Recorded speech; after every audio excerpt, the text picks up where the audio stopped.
ಜಯತಿ ಪರಾಶರಸೂನು ಸತ್ಯವತೀ ಹೃದಯ ನಂದನೋ ವ್ಯಾಸ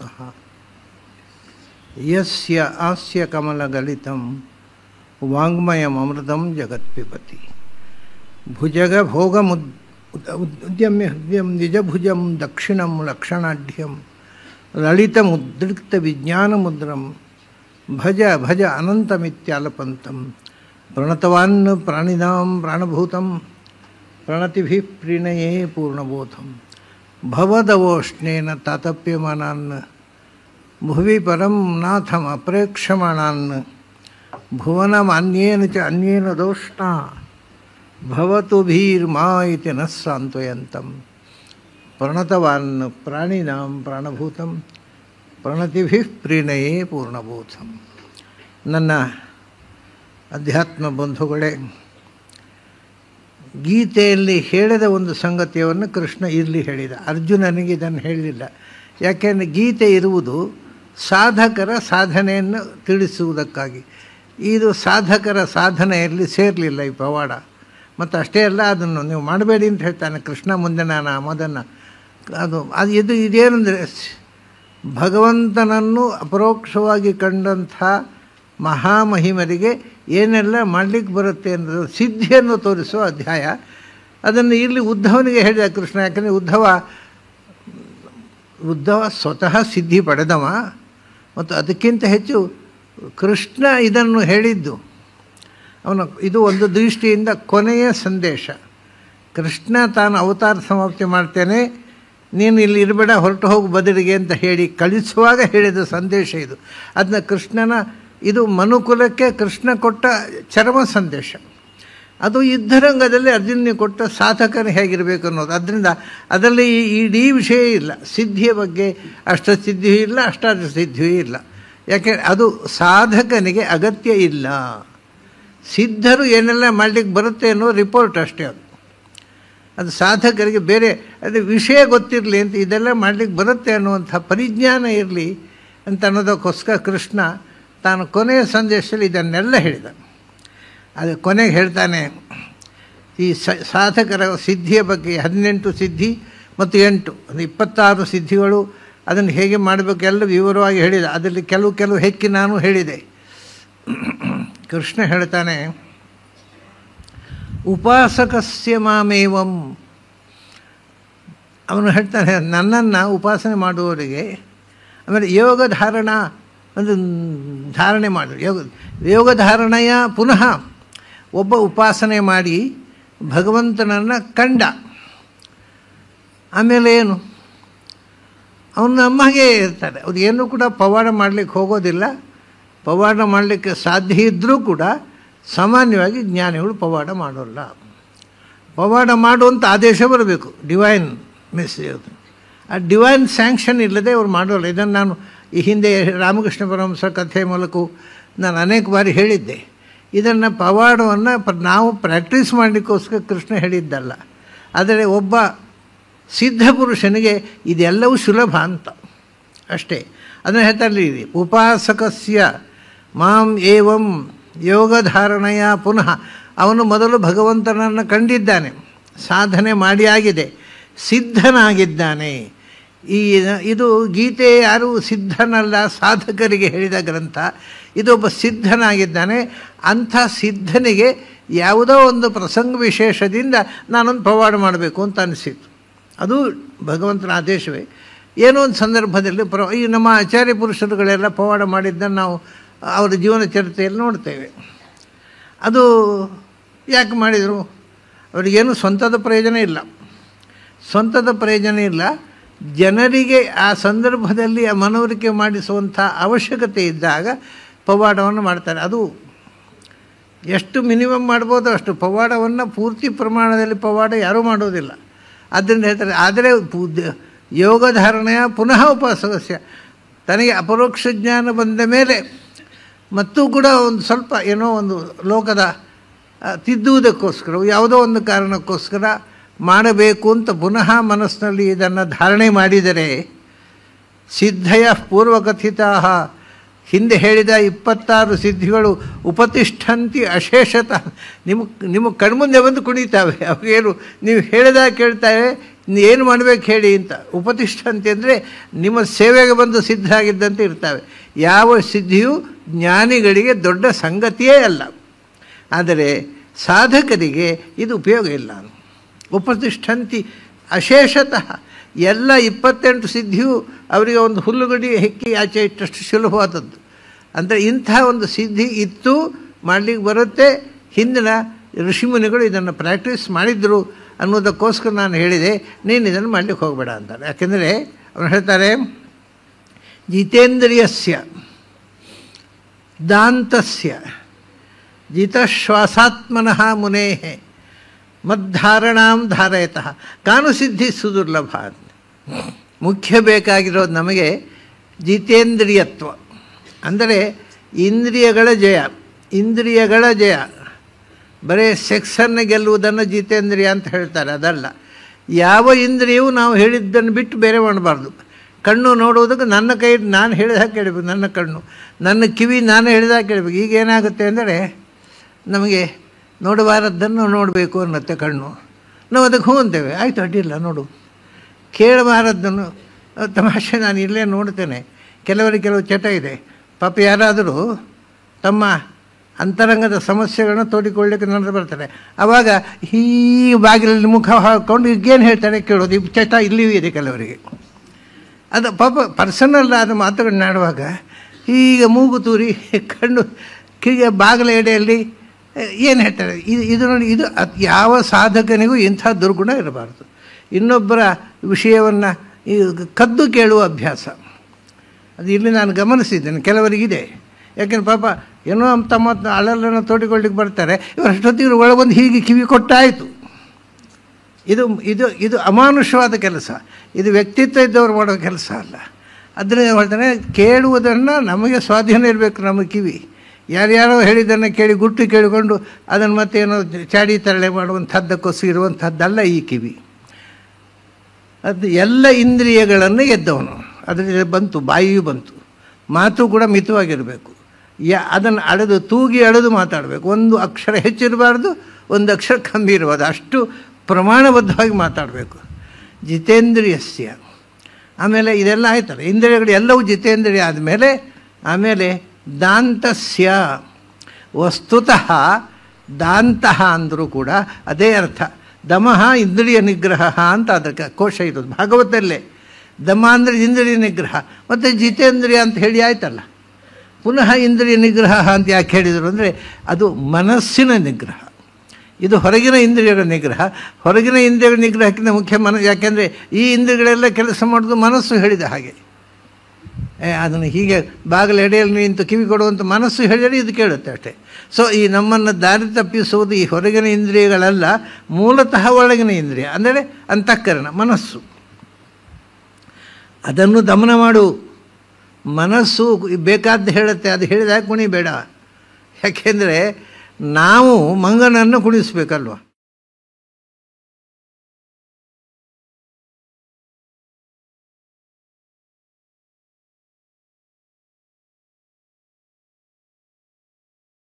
ಆನಂದಮಯ ಪ್ರಪಂಚ ಅಂತ ಮಂಗ ಕುಣಿಸಾಕಿ ಕುಣಿತಾ ಇದ್ದೇವೆ. ಆದರೆ ಇದು ಫೂಲ್ ಆಗ್ತಾ ಇದ್ದೇವೆ ನಾವು ಅನ್ನೋ ಎಚ್ಚರವೂ ನಮಗಿರೋದಿಲ್ಲ. ಅಂದರೆ ಜಿತೇಂದ್ರಿಯಸ್ಯ, ಅದು ಕೇಳಿದ ದಾಂತಸ್ಯ. ಮೊದಲು ನಿನ್ನ ಮನಸ್ಸಿನ ಹಿಡಿತ ನಿನ್ನ ಕೈಯಲ್ಲಿ ಇರಲಿ.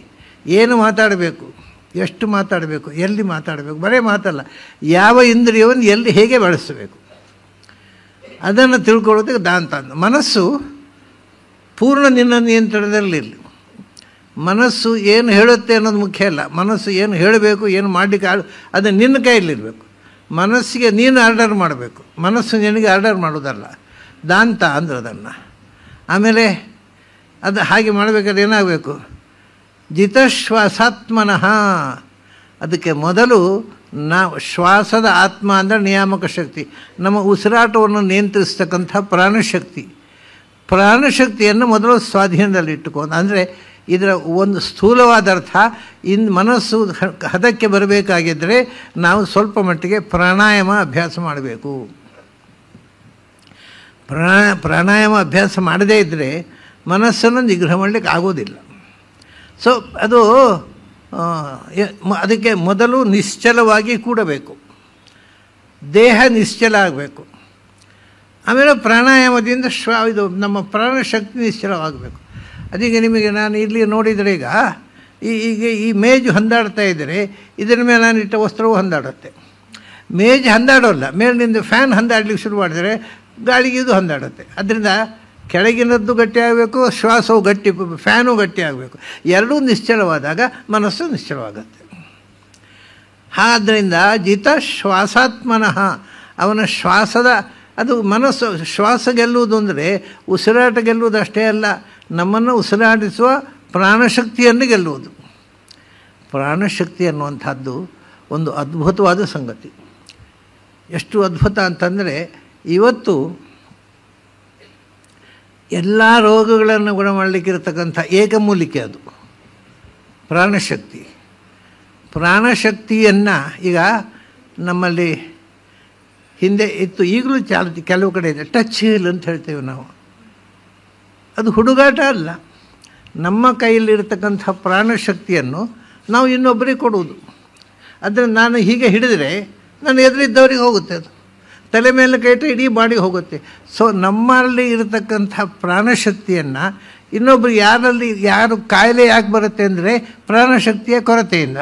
ಅವರಿಗೆ ಪ್ರಾಪರ್ ಪ್ರಾಣಶಕ್ತಿ ಸಪ್ಲೈ ಮಾಡಿದರೆ ಕಾಯಿಲೆ ಗುಣ ಆಗುತ್ತೆ. ಇನ್ನೊಂದು ಆಶ್ಚರ್ಯ ಏನಂದರೆ ನಾನು ಕೊಟ್ಟದ್ರಿಂದ ನನ್ನ ಪ್ರಾಣಶಕ್ತಿ ನಾಶವಾಗುವುದಿಲ್ಲ. ಅದು ಇಂಥದ್ದೊಂದು ವಿಚಿತ್ರವಾದ ಶಕ್ತಿ ನಮಗೆ ಭಗವಂತ ಕೊಟ್ಟಿದ್ದಾನೆ. ಪ್ರಾಣಶಕ್ತಿಯಿಂದ ಈಗ ಉದಾಹರಣೆಗೆ ನಾನು ಒಂದು ಹೇಳ್ತೇನೆ, ಸುಮ್ಮನೆ ತಲೆನೋವಾಯಿತು ಅಂತ ಇಟ್ಕೊಳ್ಳಿ, ವೆರಿ ಸಿಂಪಲ್ ಥಿಂಗ್. ತಲೆನೋವಾದ ಕೂಡಲೇ ನಾವು ಸಾರಿಡಾನ್ ತಗೋತೇವೆ. ಬೇಡ, ನೀವು ತಲೆನೋವಾಯ್ತಲ್ಲ, ಯಾರಾದರೂ ಪ್ರಾಣಮಂತ್ರವನ್ನು ಜಪಿಸೋರ ಹತ್ರ ಆ ತನ್ನಾಗೋ ಜಾಗವನ್ನು ಮುಟ್ಲಿಕ್ಕೆ ಹೇಳಿ. ಸಾರಿಡಾನ್ ತೊಗೊಂಡ್ರೆ ಒಂದು 10 ನಿಮಿಷ ಆದರೂ ಬೇಕಾಗತ್ತೆ ಕಾಣುತ್ತೆ. ಇದು 1 ನಿಮಿಷದೊಳಗೆ ನಿಮ್ಮ ತಲೆನೋವು ಹೋಗುತ್ತೆ. ಇದೆಲ್ಲ ನಾಟಕ ಅಲ್ಲ, ನಾನು ಪ್ರಾಕ್ಟಿಕಲ್ಲಾಗಿ ಹೇಳ್ತಾ ಇರೋದು. ಅವನ ರೋಗವನ್ನು ಅವನು ಗುಣ ಮಾಡಬಹುದು, ಇಂಥ ಅನೇಕ ಸಂಗತಿಗಳನ್ನು ಮಾಡಬಹುದು. ಅದರ ಜೊತೆಗೆ ನೀವು ಟಚ್ ಹೀಲ್ ಮಾಡುವುದರಿಂದ ನನ್ನ ಎನರ್ಜಿಯನ್ನು ನಿಮ್ಮ ಮೇಲೆ ಪಾಸ್ ಆನ್ ಮಾಡಿದೆ. ಅದು ನೋಡಿ, ಹಿಂದಿನವ್ರಿಗೆ ಎಷ್ಟು ಎಚ್ಚರ ಇತ್ತು. ಹಿಂದಿನವರಿಗೆ ಆಶೀರ್ವಾದ ಮಾಡುವಾಗ ಹೀಗೆ ಮಾಡ್ತಿದ್ದೆವು, ಯಾಕೆ ನನ್ನ ಪ್ರಾಣಶಕ್ತಿ ಎದುರಿದ್ದ. ದೊಡ್ಡವರಿಗೆ ವಿಡ್ರಾವಲ್ ಆಫ್ ಪ್ರಾಣಶಕ್ತಿ, ನಿಮಗೆ ನಾನು ಪ್ರಾಣಶಕ್ತಿ ಕೊಡೋಲ್ಲಪ್ಪ, ನೀವು ದೊಡ್ಡವರು, ನಮಸ್ಕಾರ. ಸೊ ಈ ಮುದ್ರೆಗೆ ಪ್ರತಿಯೊಂದಕ್ಕೂ ಮೀನಿಂಗ್ ಇದೆ. ಹಾಗಾಗಿ ಪ್ರಾಣಶಕ್ತಿಯನ್ನು ಇನ್ನೊಬ್ಬರಿಗೆ ಕೊಟ್ಟು ಅವರ ಪ್ರಾಣವನ್ನು ಉಳಿಸಬಹುದು. ಅಂಥ ಒಂದು ದೊಡ್ಡ ಶಕ್ತಿ ಅದು. ಅದನ್ನ ಎಷ್ಟೋ ಸರ್ತಿ ನಾನು ಕೆಲವು ಕಡೆ ಹೇಳಿದ್ದುಂಟು. ಏನು ಅಂದರೆ ಮಗು ಅಳುತ್ತದೆ, ಜೋರು ಅಳ್ತದೆ, ಅದಕ್ಕೆ ತಿಂಡಿ ಕೊಟ್ಟರು, ಎದೆ ಹಾಲು ಕೊಟ್ಟರು, ತಿಂಡಿ ಕೊಟ್ಟರು, ಏನು ಮಾಡಿದ್ರು ಕೇಳೋಲ್ಲ, ಅಳ್ತದೆ. ಅದು ಒಂದೊಂದು ಸತಿ ಸಿಟ್ಟು ಬರುತ್ತೆ ತಾಯಂದಿರಿಗೆ. ಇದು ಸಹಜವಾಗಿ. ಏನು ಮಾಡ್ತಿದ್ದೆ ನಾನು ಬಾಯಿ ಮುಚ್ಚೋಲ್ಲ, ಬೈತಾರೆ, ಬೈದರೂ ಬಾಯಿ ಮುಚ್ಚೋಲ್ಲ. ಅದು ಹಾಗಾದರೆ ಏನು ಮಾಡಬೇಕು? ಡಾಕ್ಟ್ರ್ ಹತ್ರ ಕರ್ಕೊಂಡು ಹೋಗ್ತಾರೆ. ಡಾಕ್ಟ್ರ್ ಏನು ಮಾಡ್ತಾರೆ, ಏನೋ ಚುಚ್ಚುತ್ತಾರೆ, ಇಂಜೆಕ್ಷನ್ನು ಇಲ್ಲ ಮಾತ್ರೆ ಕೊಡ್ತಾರೆ. ಆಮೇಲೆ ಹೇಳ್ತಾರೆ, ಇದನ್ನು ಕೊಡಿ, ಗುಣ ಆಗದೇ ಇದ್ದರೆ ನಾಳೆ ಬನ್ನಿ, ಬೇರೆ ಮದ್ದು ಕೊಡ್ತೇನೆ ಅಂತ ಅಷ್ಟೇ. ಅವರಿಗೆ ಗೊತ್ತಾಗೋದಷ್ಟೇ. ಅದನ್ನು ಕೊಟ್ಟರು ಆಗದೇ ಇದ್ದರೆ ಬೇರೆ ಮದ್ದು ಕೊಡೋದಷ್ಟೇ. ಡಾಕ್ಟ್ರ್ ಹತ್ರ ಕರ್ಕೊಂಡು ಹೋಗೋ ಮುಂಚೆ ಅದಕ್ಕೆ ಏನೋ ಅಳ್ತಾ ಇದೆಯಲ್ಲ, ತಲೆಯೋ ಹೊಟ್ಟೆಯೋ ಏನೋ ನೋವಾಗ್ತಾ ಇದೆ, ಅದನ್ನು ನೀವು ಏನು ಕೊಟ್ಟರು ಕೇಳೋಲ್ಲ. ನೀವು ಪ್ರೀತಿಯಿಂದ ಅದು ತಲೆಯ ಮೇಲೆ ಕೈಯಾಡಿಸಿ, ತಾಯಂದಿರು ಸುಲಭವಾಗಿ ಗುಣ ಮಾಡ್ಬೋದು. ಪ್ರೀತಿಯಿಂದ ಆ ಮಗುವಿನ ಮೈಯಲ್ಲಿ ಕೈಯಾಡಿಸಿ ತಕ್ಷಣ ಭಯ ಮುಚ್ಚುತ್ತದೆ, ಯಾಕೆ ನೋವು ಹೋಗಿಬಿಡುತ್ತೆ. ಇಷ್ಟು ಅದಕ್ಕೆ ನಮ್ಮ ಅಂಗೈಯಲ್ಲಿ ಮದ್ದಿದೆ, ಪ್ರಾಣಶಕ್ತಿ ಇಲ್ಲೇ ಇದೆ. ನಾವು ಯಾಕೆ ಎಲ್ಲೆಲ್ಲಿಗೂ ಹೋಗಿ ಯಾರ್ಯಾರ ಹತ್ರ ಹೋಗಿ ದಮ್ಮೈ ಹಾಕಿ, ಪ್ರಾಣಶಕ್ತಿ ಇಲ್ಲದ ಡಾಕ್ಟ್ರ್ ಮೆಡಿಸಿನ್ ಕೊಟ್ಟರೂ ಕೆಲಸ ಮಾಡೋಲ್ಲ. ಅದೊಂದು ತಮಾಷೆ. ನಾವು ಹೇಳ್ತೇವೆ ಆ ಡಾಕ್ಟ್ರ್ ಕೈಗುಣ ಒಳ್ಳೆಯದು ಅಂತ, ಅಂದರೆ ಅವ್ರ ಕೈಯಲ್ಲಿ ಪ್ರಾಣಶಕ್ತಿ ಇದೆ. ಅವರು ಇಲ್ಲ ಆದರೆ ಅವ್ರ ಅದೇ ಮದ್ದು ಆ ಪ್ರಾಣಶಕ್ತಿ ಇಲ್ಲದ ಡಾಕ್ಟ್ರ್ ಕೊಟ್ಟರೆ ಕೆಲಸ ಮಾಡೋಲ್ಲ. ಇದೆಲ್ಲ ಎಕ್ಸ್ಪೆರಿಮೆಂಟ್ನಿಂದ ಸಿದ್ಧವಾದ ವಿಷಯಗಳು. ಈ ಮೆಸ್ಮರಿಸನ್ನು ಪ್ರಯೋಗ ಮಾಡಿದ್ದು, ಅದರಿಂದ ಮೆಸ್ಮರಿಸಮ್ ಅಂತ ಬಂದದ್ದು. ಆದ್ದರಿಂದ ಪ್ರಾಣಶಕ್ತಿ ಅನ್ನೋದು ಒಂದು ಅತ್ಯಂತ ಅದ್ಭುತವಾದ ಜೀವದಾಯಿಯಾಗಿರತಕ್ಕಂತಹ ಒಂದು ಶಕ್ತಿ. ಅದಕ್ಕೆ ಯಾವ ಡಾಕ್ಟರ್ಗಳ ಸಹಾಯ ಬೇಡ, ನಾವೇ ನಮಗೆ ಡಾಕ್ಟರಾಗಿ ಆದರೆ ಒಂದು ನಾವೇನೋ ಡಾಕ್ಟ್ರ್ ಆಗೋದು ನನಗೆ ತಲೆನೋವಾಯಿತು ನಾನೇ ತಲೆಯ ಮೇಲೆ ಕೈ ಇಟ್ಟುಕೊಂಡ್ರೆ ತಲೆನೋವು ಗುಣ ಆಗೋಲ್ಲ. ಯಾಕೆಂದರೆ ನನ್ನಲ್ಲಿ ಇದ್ದ ಎನರ್ಜಿ ಸಾಕಾಗದೆ ಬಂದದ್ದಲ್ವ ಅದು. ಮತ್ತು ಪುನಃ ನಾನೇ ಅದಕ್ಕೆ ನನಗಿಂತ ಹೆಚ್ಚು ಎನರ್ಜಿ ಇದ್ದವರು ಆಶೀರ್ವಾದ ಮಾಡೋದು, ಅದಕ್ಕೆ ದೊಡ್ಡವರು ಆಶೀರ್ವಾದ ಮಾಡೋದು, ಚಿಕ್ಕವರು ರಿಸೀವ್ ಮಾಡೋದು. ಅಂತಹ ಪ್ರಾಣಶಕ್ತಿಯನ್ನು ಪಡೆದವರು ಜಿತಶ್ವಾಸಾತ್ಮನಃ. ಈ ರೀತಿ ಪ್ರಾಣಶಕ್ತಿ ಎಲ್ಲರ ಹತ್ರವೂ ಇದೆ. ಪಡೆಯುವುದೇನು? ಪ್ರತಿಯೊಬ್ಬರು ಉಸಿರಾಡುವವರು ಮತ್ತು ಅಂಗೈ ಇದ್ದವರಿಗೆಲ್ಲ ಅಂಗೈಯಲ್ಲಿ ಪ್ರಾಣಶಕ್ತಿ ಇದೆ. ಆದರೆ ಅದಕ್ಕೊಂದು ಪ್ರಾಣಶಕ್ತಿಯನ್ನು ನಾವು ಹೆಚ್ಚಿಸಿಕೊಳ್ಳಬೇಕು. ಸಾಕಾಗೋಲ್ಲ ಅದು ಸಪ್ಲೈ ಮಾಡಲಿಕ್ಕೆ. ಅದು ಏನು ಅಂದರೆ, ನೀವು ನೋಡಿ, ನಾನು ಎಷ್ಟೋ ಸರ್ತಿ ಹೇಳೋದುಂಟು, ಯಾರು ನಮಸ್ಕಾರ ಮಾಡೋ ಬಂದು ಕೈ ಕೊಡೋದು ನೋಡಿ, ನೀವು ಕೈ ಕೊಟ್ಟರೆ ನಿಮ್ಮಲ್ಲಿ ಎಷ್ಟು ಪ್ರಾಣಶಕ್ತಿ ಇದೆ ಅಂತ ನನಗೂ ಗೊತ್ತಾಗ್ಬಿಡುತ್ತೆ. ದಯವಿಟ್ಟು ದೂರದಲ್ಲಿ ನಮಸ್ಕಾರ ಮಾಡಿ. ಯಾಕೆಂದರೆ ಯಾರಲ್ಲಿ ಪ್ರಾಣಶಕ್ತಿ ಇಲ್ಲವೋ, ಅಂದರೆ ಡೆಫಿಷಿಯನ್ಸಿ, ಅದು ಕಮ್ಮಿ ಇದೆಯೋ, ಅವ್ರು ಇನ್ನೊಬ್ಬರಿಗೆ ಕೊಡಲಿಕ್ಕೆ ಆಗೋದಿಲ್ಲ. ಹೇಗೆ ಗೊತ್ತು? ಅವ್ರ ಕೈ ಮುಟ್ಟಿದರೆ ಚಳಿ ಆಗುತ್ತೆ, ಅಷ್ಟು ತಂಪಾಗಿರುತ್ತೆ. ಇದರ ಕೈ ಯಾವಾಗಲೂ ಬಿಸಿ ಇರಬೇಕು. ಅಂಗೈ ಯಾವ ಚಳಿಗಾಲಕ್ಕೂ ಅದು ಐಕ್ಕೆ ತಂಪಾಗೋಲ್ಲ. ಅದು ಕೈ ಬಿಸಿ ಇದ್ದರೆ ಪ್ರಾಣಶಕ್ತಿ ಇದೆ ಅಂತ ಅರ್ಥ. ನೀವು ಯಾವತ್ತು ಬೇಕಾದ್ರೆ ನೋಡಿ, ಇದು ಬಿಸಿ ಇರ್ತದೆ. ಎಷ್ಟು ಬಿಸಿ ಅಂದರೆ, ನೀವು ಹೀಗೆ ಹಿಡ್ಕೊಂಡ್ರೆ ಈ ಕೈ ಬಿಸಿ, ಈ ಕೈ ಅಷ್ಟು ಬಿಸಿ ಇರ್ತದೆ. ಅದಲ್ಲ. ಈಗ ನಾನು ತುಂಬ ಜನರನ್ನು ನೋಡಿದ್ದೇನೆ, ನನ್ನ ಕಡೆಗೆ ನನ್ನನ್ನು ಮುಟ್ಟಬೇಡಿಯಪ್ಪ, ನನಗೆ ಕಷ್ಟ ಆಗುತ್ತೆ.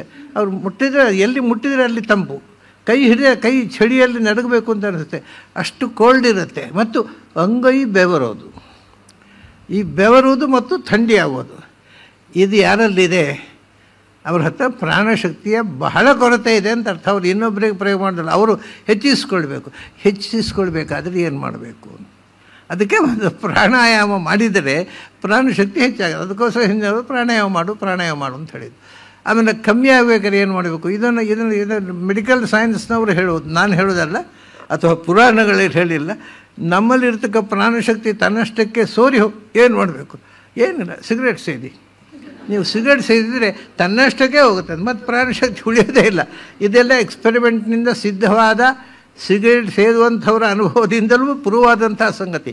ನಾನು ಯಾವುದನ್ನು ಪುಸ್ತಕದಲ್ಲಿದ್ದನ್ನು ಹೇಳುವುದಿಲ್ಲ, ನಾನು ಏನು ಅನುಭವಿಸಿದ್ದೇನೆ ಅದನ್ನು ನಿಮಗೆ ಹೇಳ್ತೇನೆ. ಸಿಗರೇಟ್ ಸೇದಿ ಆಗ ಹೋಗುತ್ತೆ ತನ್ನಷ್ಟಕ್ಕೆ. ಡ್ರಿಂಕ್ಸ್ ತಗೊಳ್ಳಿ, ಅಂದರೆ ಆಲ್ಕೋಹಾಲಿಕ್, ಅದನ್ನು ಸಾಕಷ್ಟು ಕುಡಿಯಿರಿ, ಪ್ರಾಣಶಕ್ತಿ ಇಲ್ಲವೇ ಇಲ್ಲ. ಮತ್ತೆ ಅದು ಗೊತ್ತಾಯ್ತಲ್ಲ, ಅವರಿಗೆ ಅವನ ಕಾಲಿನಲ್ಲಿ ನಿಲ್ಲಕ್ಕೆ ಆಗೋಲ್ಲ ಪಾಪ. ಇನ್ನು ಯಾವುದೋ ಕಾಲಿನಲ್ಲಿ ನಡಿಬೇಕು, ಆಮೇಲೆ ಹೋಗ್ಬೇಕಾದ್ರೆ ಚಪ್ಪಲಿ ಹಾಕ್ಕೋಬೇಕಾಗಿದ್ದರೆ ಇದು ಬಲಗಾಲಿನ ಚಪ್ಪಲಿ ಎಡಗಾಲಿನ ಚಪ್ಪಲಿ ಯಾವುದೊಂದು ಗೊತ್ತಾಗೋಲ್ಲ.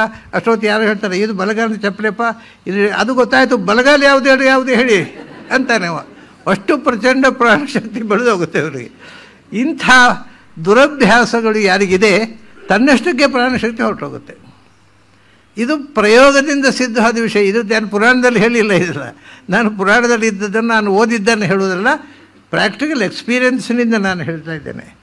ಹಾಗಾಗಿ ಪ್ರಾಣಶಕ್ತಿಯನ್ನು ನಾವು ಮೊದಲು ಬೆಳೆಸಿಕೊಳ್ಳಬೇಕು. ಪ್ರಾಣಶಕ್ತಿ ಬೆಳೆಸಿಕೊಂಡ ಮೇಲೆ ಪ್ರಾಣಾಯಾಮ ಮಾಡೋದು ಸುಲಭ ಆಗುತ್ತೆ. ಪ್ರಾಣಾಯಾಮದಿಂದ ಮನೋನಿಗ್ರಹ ಆಗುತ್ತೆ. ಅದೇ ಜಿತೇಂದ್ರಿಯಸ್ಯ ದಾಂತಸ್ಯ ಜಿತಶ್ವಾಸಾತ್ಮನಃ. ಅಂಥವನು ಮುನೇಹೇ ಅಂದರು. ಅವನು ಋಷಿತುಲ್ಯ. ಮತ್ತು ಮನನ ಮಾಡಲಿಕ್ಕೆ ತಾಕತ್ತು, ಮನಸ್ಸು ಮನನ ಮಾಡುತ್ತೆ. ಆದ್ದರಿಂದ ಏನು ಮದ್ಧಾರಣ, ಅಂಥವನು ಮದ್ಧಾರಣಾಂ ಧಾರಯತಃ. ನನ್ನಲ್ಲಿ ಧಾರಣೆ ಮಾಡಿದರೆ, ಮನಸ್ಸನ್ನು ನನ್ನನ್ನು ಮೆಡಿಟೇಟ್ ಮಾಡಿದರೆ ಅಂತಾನೆ, ಕಾನು ಸಿದ್ಧಿ ಸುದುರ್ಲಭ. ಯಾವ ಸಿದ್ಧಿ ಸಾಧ್ಯ ಆಗೋಲ್ಲ. ಆಗದಿದ್ದು ಸಿದ್ಧಿಯೇ. ಭಗವಂತನನ್ನು ನೀವು ಒಲಿಸಿಕೊಂಡ್ರೆ ಸಿದ್ಧಿಯಾಗದ ಒಂದು ಸಾಧಿಕ ಆಗದಂಥ ಸಿದ್ಧಿ ಯಾವುದಿದೆ? ಯಾವುದೂ ಇಲ್ಲ. ಹಾಗಾಗಿ ಸಿದ್ಧಿಗೋಸ್ಕರ ಬಾಹ್ಯ ಪ್ರಯತ್ನ ಮಾಡಬೇಡಿ. ಅದು ಬಹಳ ಸುಲಭ. ಜ್ಞಾನ ಬಂದ ಮೇಲೆ, ಭಗವಂತನ ಅಪರೋಕ್ಷ ಜ್ಞಾನ ಬಂದ ಮೇಲೆ ಅಲ್ಲಿ ತನಕ ಪ್ರಯತ್ನ ಮಾಡ್ಬೋದಲ್ವ. ಕೆಲವೆಲ್ಲ ಪವಾಡ ಮಾಡಲಿಕ್ಕೋಸ್ಕರ ಅಂತರಾಯ ಅನ್ನುವುದಂತ್ಯತಃ ಅಂತಾರೆ. ಈ ಪ್ರಾಕ್ಟೀಸ್ ಉಂಟಲ್ವ, ಪವಾಡ ಮಾಡುವ ಪ್ರಾಕ್ಟೀಸು, ಅದು ನಿಮ್ಮ ವ್ಯಕ್ತಿತ್ವದ ಬೆಳವಣಿಗೆಗೆ ವಿಘ್ನ ಆಗುತ್ತೆ, ಅದನ್ನು ಮಾಡಿಬಿಡಿ ಅಂತಾರೆ. ಅದು ಸುಮ್ಮನೆ ಇನ್ನೊಬ್ಬರಿಗೆ ನಮ್ಮ ಶಕ್ತಿ ತೋರಿಸಿ ಗಾಬರಿ ಪಡಿಸೋದು, ಅದರಿಂದ ಪಾಪ್ಯುಲರ್ ಆಗೋದು, ಅದರಿಂದ ದುಡ್ಡು ಸಂಪಾದನೆ ಮಾಡೋದು.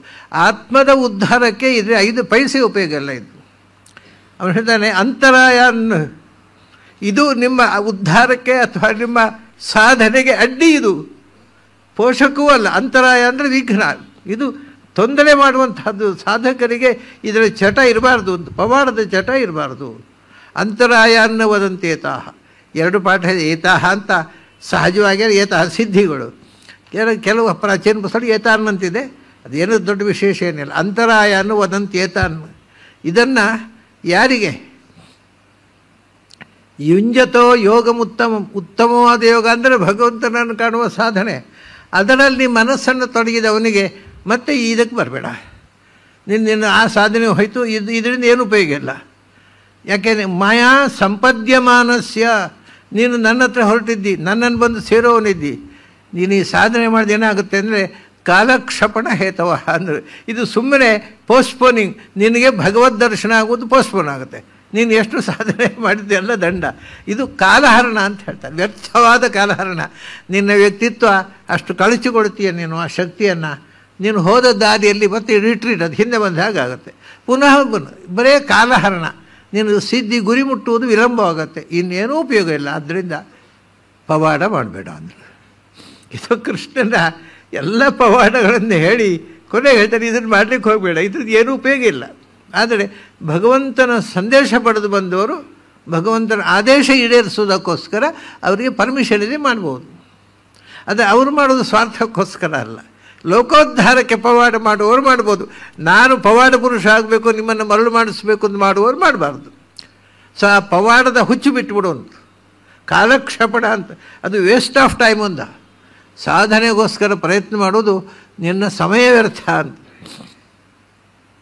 ಆದ್ದರಿಂದ ಅಲ್ಲಪ್ಪ, ಈಗ ಅಪರೋಕ್ಷ ಜ್ಞಾನ ಇಲ್ಲದೆಯೂ ಕೂಡ ಕೆಲವು ಸಿದ್ಧಿಗಳು ಆಗೋದನ್ನು ನಾವು ಕೇಳಿದ್ದೇವೆ. ಏನಂತ, ಕೆಲವರಿಗೆ ಜನ್ಮತಃ ಸಿದ್ಧಿ, ಹುಟ್ಟಿನಿಂದಲೇ ಕೆಲವು ಪವಾಡಗಳನ್ನು ಮಾಡ್ತಾರೆ. ಯಾಕೆ ಎಂದು ಗೊತ್ತಿಲ್ಲ, ಉಳಿದವರಿಗೆ ಆಗೋದಿಲ್ಲ. ನಿಮಗೆ ಉದಾಹರಣೆಗೆ ಒಬ್ಬ ಹುಡುಗ ಇದ್ದ, ನನ್ನ ಹತ್ರ ಕರ್ಕೊಂಡು ಬಂದಿದ್ದ ಅವನ ತಂದೆ. ಅವನು ಏನು ಎಲಿಮೆಂಟ್ರಿ ಶಾಲೆಯಲ್ಲಿದ್ದಾನೋ ಅಥವಾ ಏನೋ 5th ಫಾರ್ಮ್ನಲ್ಲಿಯೋ 6thಲ್ಲೋ ಏನೋ ಇದ್ದಾನೆ. ಅವನು ಏನು ಅಂದರೆ, ನೀವು ಪುರಾಣದ ಯಾವ ಕಥೆಯನ್ನು ಬೇಕಾದ್ರೆ ಕೇಳಿ ತಕ್ಷಣ ಹೇಳ್ತಾನೆ. ಇದು ವಿಚಿತ್ರ ಅಲ್ವ? ಯಾಕಂದರೆ ಪುರಾಣ ಓದಿದವರಿಗೆ ನೆನಪಿರೋಲ್ಲ ಓದಿದ್ದು. ಅವನು ಕನ್ನಡ ಪುಸ್ತಕ ತರಿಸಿ ಪುರಾಣದ ಪುಸ್ತಕ ಎಲ್ಲ ತಂದೆ ಅಂತ ಹೇಳ್ತಿದ್ದಂತೆ. ಓದ್ತಾ ಇದ್ದು ತಮಾಷೆ ಅಂದರೆ ನನ್ನ ಹತ್ರ ಕರ್ಕೊಂಡು ಬಂದರು. ನಾನು ಕೇಳಿದೆ ಆ ಹುಡುಗನ ಹತ್ರ, ಏನು ಅಂದರೆ ಕೆಲವು ವಿಚಿತ್ರ ಸಂಗತಿಗಳನ್ನೆಲ್ಲ ಕೇಳಿದೆ. ಅವನು ಈ ರಾಜನಿಗೆ ಎಷ್ಟೇ ಹೆಂಡಂದಿರಿದ್ದು ತಕ್ಷಣ ಹೇಳಿದ. ಅಂದರೆ ಆ ಡೀಟೇಲ್ಸು ಯಾರ್ಯಾರು ಎಲ್ಲವನ್ನೂ ಹೇಳ್ತಾನೆ. ಒಂದು 8-10 ವರ್ಷದ ಹುಡುಗ ಪುರಾಣದ ಯಾವ ಮೂಲೆಯಲ್ಲಿ ಏನನ್ನು ಕೇಳಿದರೂ ಹೇಳುವಂಥ ಒಂದು ಶಕ್ತಿ ಉಂಟಲ್ಲ, ಇದು ಜನ್ಮತಃ ಬಂದದ್ದು. ಈ ಜನ್ಮದಲ್ಲಿ ಓದಿ ಬಂದದ್ದಲ್ಲ. ಈ ಜನ್ಮ ಓದಿದ್ರೆ ನೆನಪಾಗೋಲ್ಲ, ಅದು ಓದಿದ್ದೆಲ್ಲ ನೆನಪಾಗೋದಿಲ್ಲ. ಓದುವುದೇ ಕಷ್ಟ ಆ ಏಜಿನಲ್ಲಿ, ಓದಿದ್ರೂ ನೆನಪಾಗೋಲ್ಲ. ಇದಕ್ಕೆ ನಾವು ಶಾಸ್ತ್ರಕಾರ ಏನು ಹೇಳ್ತಾರೆ, ಹಿಂದಿನ ಜನ್ಮದಲ್ಲಿ ಓದಿದ್ದ, ಅದು ಈ ಜನ್ಮದಲ್ಲಿ ಜಾಗೃತ ಆಯಿತು ಅಷ್ಟೇ. ಇಲ್ಲದೇ ಇದ್ರೆ ಬೇರೆ ಎಕ್ಸ್ಪ್ಲನೇಷನೇ ಇಲ್ಲ. ಇದು ಜನ್ಮ. ಅವನು ಹೇಳ್ತಾನೆ, ಜನ್ಮತಃ ಒಂದು, ಮತ್ತೊಂದು ಜನ್ಮ ಔಷಧಿ ತಪೋಮಂತ್ರೈಹಿ. ಕೆಲವೊಮ್ಮೆ ಔಷಧ ಪ್ರಯೋಗದಿಂದ ಪವಾಡ ಮಾಡಲಿಕ್ಕೆ ಬರುತ್ತೆ. ಈ ಉದಾಹರಣೆಗೆ ಔಷಧ ಪ್ರಯೋಗ ಸಣ್ಣ ಸಂಗತಿ, ಬೆಂಕಿಯಲ್ಲಿ ನಡೆಯೋದು. ಬೆಂಕಿಯಲ್ಲಿ ನಡೆದು ನೀವು ಕಾಲಿಗೆ ಒಂದು ಲೇಪ ಹಾಕ್ಕೊಂಡ್ರೆ ಚಂದ ಚಪ್ಪಲಿ ಹಾಕ್ಕೊಂಡು ನಡ್ಬೋದು, ಏನೂ ಆಗೋದಿಲ್ಲ. ಅದು ಔಷಧ ಪ್ರಯೋಗ. ನೀವು ಜನರನ್ನು ಮೋಸ ಮಾಡಲಿಕ್ಕೆ ಅದು ಸಾಕು ಔಷಧ. ಇನ್ನೂ ಇಂಥ ಔಷಧಿ ಪ್ರಯೋಗಗಳು ತುಂಬ ಇವೆ ನೋಡಿ. ಒಬ್ಬರು ಒಂದು ಸರ್ತಿ, ನಾನು ಇದ್ದೇ ಇಲ್ಲ ಒಂದು ಕಡೆ, ಅವರೊಬ್ಬರು ನಾನೊಂದು ಪವಾಡ ಮಾಡಿ ತೋರಿಸ್ತೇನೆ ಅಂತ ತೋರಿಸಿ ಅವರು ಹೋದರು. ಕೆಳಗೆ ಸರೋವರಕ್ಕೆ ಹೋಗಿ ಏನೋ ಕೈ ಕಾಲೆಲ್ಲ ತೊಳ್ಕೊಂಡು ಬಂದು ಕೂತ್ಕೊಂಡು ಬಟ್ಟೆ ಹೀಗೆ ಅವ್ರು ಉಟ್ಟ ಬಟ್ಟೆಯನ್ನು ಹೀಗೆ ಹಿಡಿದರು. ಇದರ ಕರ್ಪೂರ ಇಡಿ ಅಂದರು. ಇಟ್ಟರು. ನಮ್ಮ ಒಟ್ಟಿಗೆ ಬಂದು ನಾವು ನೋಡ್ಲಿಕ್ಕೆ ಹೋದವರು ಅದಕ್ಕೆ ಬೆಂಕಿ ಹಚ್ಚಿದರು. ಕಲೆಯೇ ಆಗಲಿಲ್ಲ ಬಟ್ಟೆಯಲ್ಲಿ. ಏನು ಬಟ್ಟೆಯಲ್ಲಿ ಬೆಂಕಿ ಪೂರ ಸುಟ್ಟು ಕರ್ಪೂರ ಸುಟ್ಟು ಹೋಗಿದೆ, ಕಲೆ ಇಲ್ಲ, ಕಪ್ಪು ಕಲೆ ಇಲ್ಲ, ಇರಲೇಬೇಕಲ್ಲ ಬಟ್ಟೆಯಲ್ಲಿ. ಅವ್ನು ನೋಡಿದವರೆಲ್ಲ ಗಾಬರಿ ಆದರು. ಆಗ ನನ್ನ ಪಕ್ಕದಲ್ಲಿದ್ದವರೊಬ್ಬರು ಕೇಳಿದರು, ಪವಾಡ ಮಾಡಿದ್ರಲ್ವ, ನಾನು ಮಾಡಿ ತೋರಿಸ್ಲಿ ಯಾಕೆ ಕೇಳಿದರು. ದಮ್ಮಯ್ಯ ಯಾರಿಗೆ ಹೇಳಬೇಡಿ ಕೊಟ್ಟು ನಾವು ನಾನು ಮಾಡಿ ತೋರಿಸೋಕ್ಕೆ ಭಾಳ ಸಿಂಪಲ್ ಅದು. ಅವರು ಕೈಗಾಲು ತೊಳಿಲಿಕ್ಕೆ ಅಂತ ಸರೋವರಕ್ಕೆ ಹೋದಲ್ಲ, ಆ ಬಟ್ಟೆಯನ್ನು ಅಲ್ಲಿ ಅಷ್ಟೇ ಒದ್ದೆ ಮಾಡಿಕೊಂಡು ಬಂದರು. ನೀವು ಮಾಡ್ಬೋದು, ಒದ್ದೆ ಹಾಕಿ ನೋಡಿ ಕರ್ಪೂರ ಇಟ್ಟರೆ ಅದು ಕಪ್ಪಾಗೋದಿಲ್ಲ ಬಟ್ಟೆ. ಅಯ್ಯೋ ದಮ್ಮಯ್ಯ ಅವರು ಕೂಡಲೇ ನಾನು ಮಾಡಿ ತೋರಿಸಿದ ಮೇಲೆ ದಮ್ಮಯ್ಯ ಯಾರ ಹತ್ರ ಹೇಳ್ಬಿಡಿ ಅಂತ ಹೇಳಿ ಅಲ್ಲಿಂದ ಪಲಾಯನ ಮಾಡಿದರು. ಹೀಗೆ ಇದೆಲ್ಲ ಹೊರಗಿನ ಪ್ರಯೋಗ. ಇದು ಒಂಥರದ ಔಷಧ ಪ್ರಯೋಗ ಇದ್ದ ಹಾಗೆ. ಔಷಧ ಪ್ರಯೋಗದಿಂದ ಅನೇಕ ಪವಾಡಗಳನ್ನು ಮಾಡಲಿಕ್ಕಾಗತ್ತೆ, ವಶೀಕರಣ ಮಾಡಲಿಕ್ಕಾಗತ್ತೆ. ಔಷಧ ಪ್ರಯೋಗದಿಂದ ನೀವೊಂದು ಔಷಧ ಮಾಡಿ ಕೊಟ್ಬಿಟ್ರೆ ನೀವು ಹೇಳಿದಾಗ ಹೇಳ್ತಾನೆ, ಆ ಔಷಧದ ಪ್ರಭಾವ ಹೋಗೋ ತನಕ ಹೇಳಿದಾಗ ಹೇಳ್ತಾನೆ.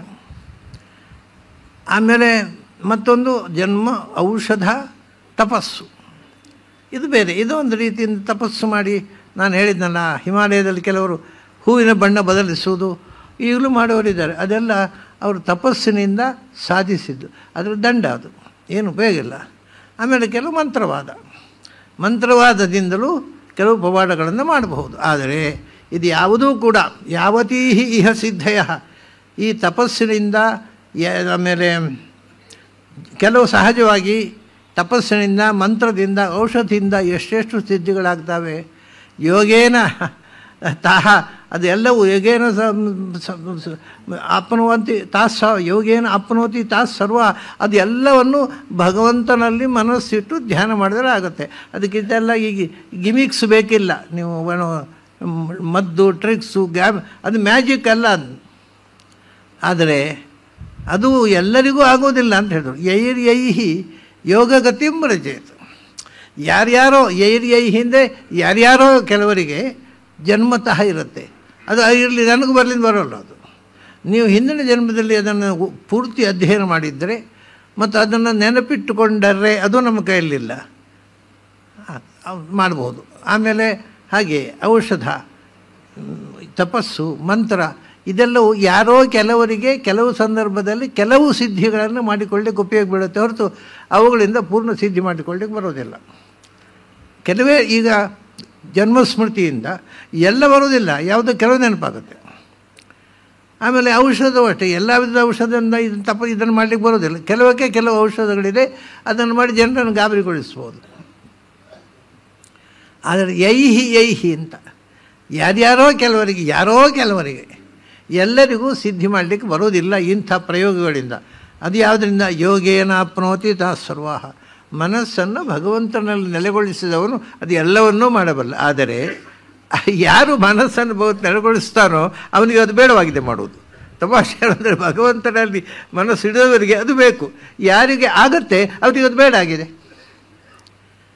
ಅವರಿಗೆ ಅದನ್ನು ಅಪೇಕ್ಷೆ ಇರುವುದಿಲ್ಲ, ಮಾಡುವುದಿಲ್ಲ. ಎಲ್ಲಿ ತನಕ ಅಂದರೆ ಹೇಳಿದ್ನಲ್ಲ, ಪವಾಡಗಳು ಬಂದು ಅವನ ಮುಂದೆ ಉಪತಿಷ್ಠಂತಿ, ಅಯ್ಯ ನನ್ನನ್ನು ಬಳಸು, ನೀನು ಹೇಳಿದಾಗ ಕರ್ತೇವೆ ನಾವು ಅಂತ ಈ ಪವಾಡಗಳು ಬಂದು ಅವನ ಹತ್ರ ಬಂದು ಕೇಳಿಕೊಂಡ್ರೆ, ನಮಸ್ಕಾರ, ನಮ್ಮ ಹತ್ರ ಬರಬೇಡಿ, ನೀವು ಹೋಗಿ ಅಂತ ಕಳಿಸ್ಬಿಡ್ತಾರೆ. ಯಾವ ಸಿದ್ಧ ಪುರುಷರು ಪವಾಡಗಳನ್ನು ಆಹ್ವಾನಿಸುವುದಿಲ್ಲ. ಯಾಕೆಂದರೆ ಅವರಿಗೆ ಪವಾಡ ಮಾಡಿ ಏನೂ ಆಗಬೇಕಾಗಿಲ್ಲ. ಇಷ್ಟು ಎಚ್ಚರ ಕೊಡ್ತಾರೆ ನೋಡಿ ಕೃಷ್ಣ. ಇದು ಯಾಕೆ ಹೇಳಿದೆ ಅಂದರೆ ಇದು ಬೋಗಸ್ ಅಲ್ಲ, ಸತ್ಯ ಮಾಡಲಿಕ್ಕೆ ಬರುವಂತಹದ್ದು.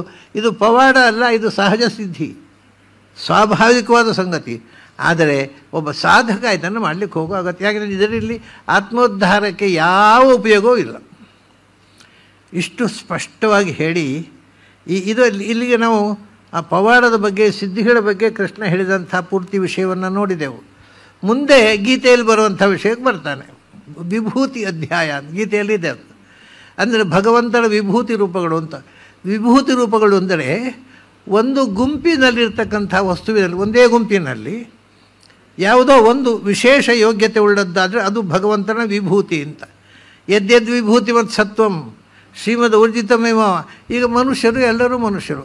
ಯಾವನೋ ಒಬ್ಬನಲ್ಲಿ ಲೋಕೋತ್ತರವಾದಂಥ ಜ್ಞಾನ, ಅದು ಭಗವಂತನ ವಿಭೂತಿ ಉಂಟು ಅವರಲ್ಲಿ. ಯಾರೋ ಒಬ್ಬನಲ್ಲಿ ಅಸಾಧಾರಣವಾದ ಶಕ್ತಿ, ಪೌರುಷ, ಅವನ ಎದುರಿಸೋರೇ ಇಲ್ಲ. ಯಾರು ಅವನಲ್ಲಿ ಪೌರುಷ ರೂಪವಾಗಿ ವಿಭೂತಿ ಇದೆ, ಭಗವಂತನ ವಿಭೂತಿ ಇದೆ ಅಂತೇವೆ. ಹಾಗೆ ಯಾವುದೇ ಆದರೂ ಒಂದು ಎಕ್ಸ್ಟ್ರಾರ್ಡನರಿ ಸಾಧನೆ ಯಾರು ಮಾಡ್ತಾರೆ, ಆ ಎಕ್ಸ್ಟ್ರಾರ್ಡನರಿ ಕೆಪ್ಯಾಸಿಟಿ ಕೊಡುವ ವಿಶೇಷ ಸನ್ನಿಧಾನ ಅವನಲ್ಲಿದೆ. ಇದು ವಿಭೂತಿ. ವಿಭೂತಿಯಿಂದ ಇನ್ನೇನೂ ಅಲ್ಲ, ಭಗವಂತ ಎಲ್ಲರಲ್ಲೂ ಇದ್ದಾನೆ, ಆದರೆ ಕೆಲವರಲ್ಲಿ ವಿಶೇಷವಾಗಿದ್ದಾನೆ, ಅದು ವಿಭೂತಿ. ಈಗ ಅದು ಎರಡು ಥರ ಇದೆ. ನಿಜವಾದ ವಿಭೂತಿ ಒಂದು, ಲೋಕಸಿದ್ಧಿಗೋಸ್ಕರ ವಿಭೂತಿ ಒಂದು. ಈಗ ಭಗವಂತನ ಸನ್ನಿಧಾನದಿಂದ ದೊಡ್ಡವರಾಗ್ತಾರೆ ಅಂತ. ಈಗ ಪಾಂಡವರಿದ್ದಾರೆ, ಪಂಚಪಾಂಡವರಲ್ಲೂ ಭಗವಂತನ ಸನ್ನಿಧಾನ ಇದೆ. ಆದರೆ ನಾವು ಲೋಕದಲ್ಲಿ ಹೆಚ್ಚು ಪಾಪ್ಯುಲರ್ ಅರ್ಜುನ ಯಾಕಾದ? ನಿಮಗೆ ಅರ್ಜುನನಷ್ಟು ಪಾಪ್ಯುಲರ್ ಬೇರೆ ಯಾವ ಕ್ಯಾರೆಕ್ಟರ್ ಇಲ್ಲ ಲೋಕದಲ್ಲಿ. ಶಾಸ್ತ್ರೀಯ ವಿಷಯ ಬಿಡಿ, ಅರ್ಜುನ ಮಹಾಭಾರತದಲ್ಲಿ ಅರ್ಜುನನಿಗೆ ಬಹಳ ಮಹತ್ವ ಕೊಡ್ತಾರೆ. ಅವನಿಗೆ ಭಗವಂತನ ಸನ್ನಿಧಾನ ಎಲ್ಲರೂ ಉಂಟಲ್ಲ. ಪಾಂಡವಾನಾಂ ಧನಂಜಯ, ಅವನಲ್ಲಿ ವಿಶೇಷ ಸನ್ನಿಧಾನ, ಎಕ್ಸ್ಟ್ರಾರ್ಡಿನರಿ. ಹಾಗಾಗಿ ಅವನು ಪಾಪ್ಯುಲರ್ ಆಗಿಬಿಟ್ಟ. ಪಾಪ್ಯುಲರ್ ಆಗಲಿಕ್ಕೆ ಅರ್ಹತೆ ಬೇಕು ಅಂತಿಲ್ಲ, ಭಗವಂತನ ಸನ್ನಿಧಾನ ಇದ್ದರೂ ಸಾಕು. ಅರ್ಹತೆಯಿಂದ ಬಂದರೆ ಅದು ವಿಭೂತಿ ಅನ್ನೋದು. ಕೆಲವರಿಗೆ ಅರ್ಹತೆ ಇರೋದಿಲ್ಲ, ಪಾಪ್ಯುಲರ್ ಆಗಿಬಿಡ್ತಾರೆ. ಅದು ಯಾಕಾಗ್ತದೆ? ಅವನ್ನು ಪಾಪ್ಯುಲರ್ ಮಾಡುವ ಭಗವಂತನ ಒಂದು ಸನ್ನಿಧಾನ ಅವನಲ್ಲಿದೆ. ಹಾಗಾಗಿ ಅವನು ನಿಜವಾಗಿ ಏನೂ ಅರ್ಹತೆ ಇಲ್ಲ, ಬಟ್ ಪ್ರಸಿದ್ಧಿ ಬಂದುಬಿಡ್ತಾನೆ. ಕಾರಣ ಪಾಪ್ಯುಲಾರಿಟಿಗೆ ಪೂರಕವಾಗಿರತಕ್ಕ ಒಂದು ವಿಭೂತಿ ರೂಪದಲ್ಲಿ ಕೂತುಬಿಟ್ಟಿದೆ ಭಗವಂತನಂತ. ಸೊ ಯಾರಲ್ಲಿ ಏನು ವಿಶೇಷ ಇದೆ ಆ ವಿಶೇಷವನ್ನು ಕೊಡತಕ್ಕಂಥದ್ದು. ಈ ರಾಜರುಗಳಲ್ಲಿಯೂ ಕೂಡ ಪೃಥುರಾಜ ಅಂತ ಪುರಾಣಗಳಲ್ಲಿ ನೀವು ಕೇಳಿದ್ದೀರಿ. ಪೃಥುರಾಜ ಅಂತ, ಪೃಥು ಚಕ್ರವರ್ತಿ ಅಂತ. ಅವನಿಂದಾಗಿಯೇ ಈ ಭೂಮಿಗೆ ಪೃಥ್ವಿ ಅಂತ ಹೆಸರು ಬಂದದ್ದು. ಭೂಮಿಗೆ ಹೆಸರು ಕೊಟ್ಟಂತಹ ಚಕ್ರವರ್ತಿ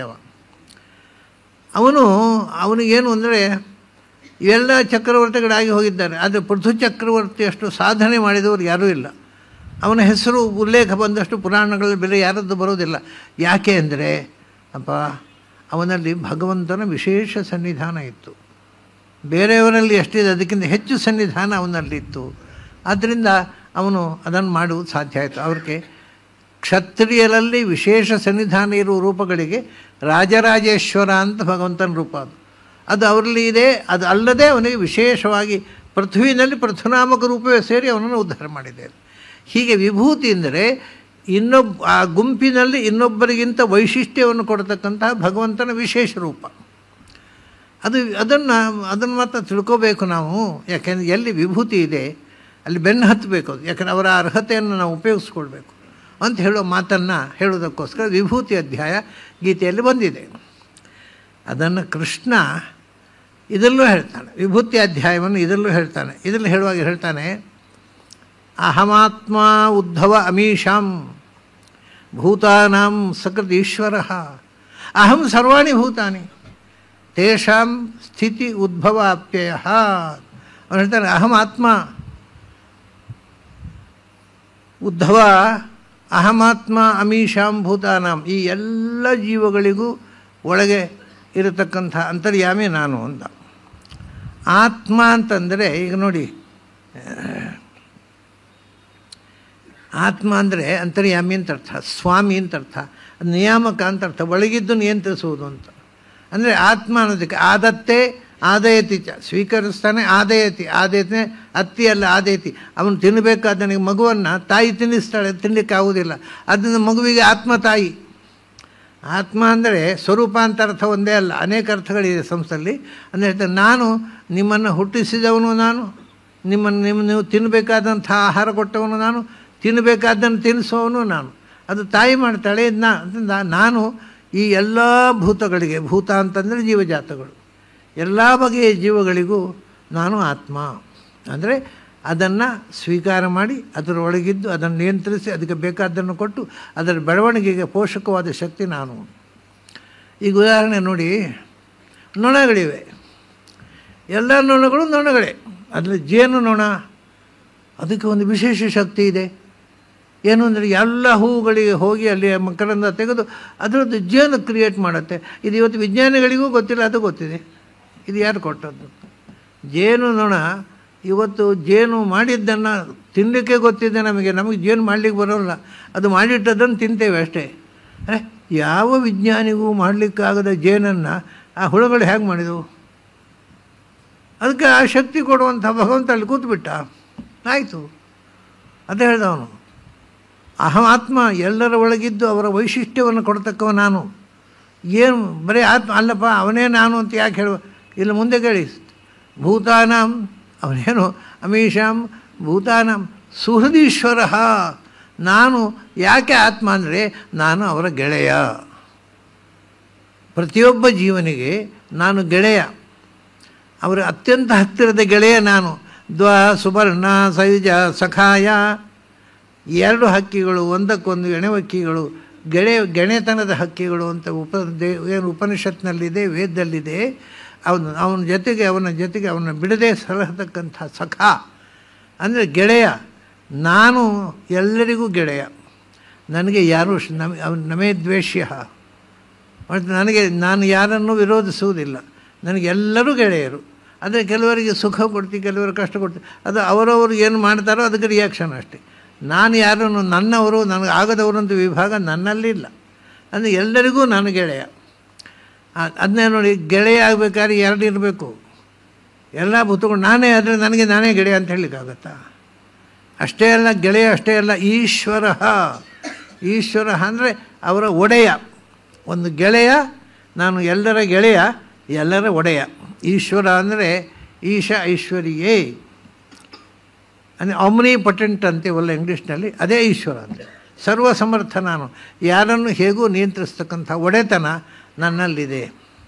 ಆದರೆ ಮುಂದೆ ಹೇಳ್ತಾರೆ, ಅಹಂ ಸರ್ವಾಣಿ ಭೂತಾನಿ, ಎಲ್ಲ ಭೂತಗಳು ನಾನೇ. ಅರೆ, ಒಮ್ಮೆ ನಾನು ಈಶ್ವರ ಅಂತಾನೆ, ಒಮ್ಮೆ ಸಹೃತ್ ಅಂತಾನೆ, ಒಮ್ಮೆ ನಾನೇ ಅಂತಾನೆ. ಏನು ರೀ, ಏನು ಹೇಳೋದು? ಇದೇನು ಒಂದೊಂದು ಒಕ್ಕಣಿಗೆ ಸಂಬಂಧ ಇಲ್ಲ ಅಂತ ಆಯ್ತಲ್ಲ. ಯಾಕೆ ಗೊತ್ತುಂಟ ಸರ್ವಾಣಿ ಭೂತಾನಿ ಅಹಂ?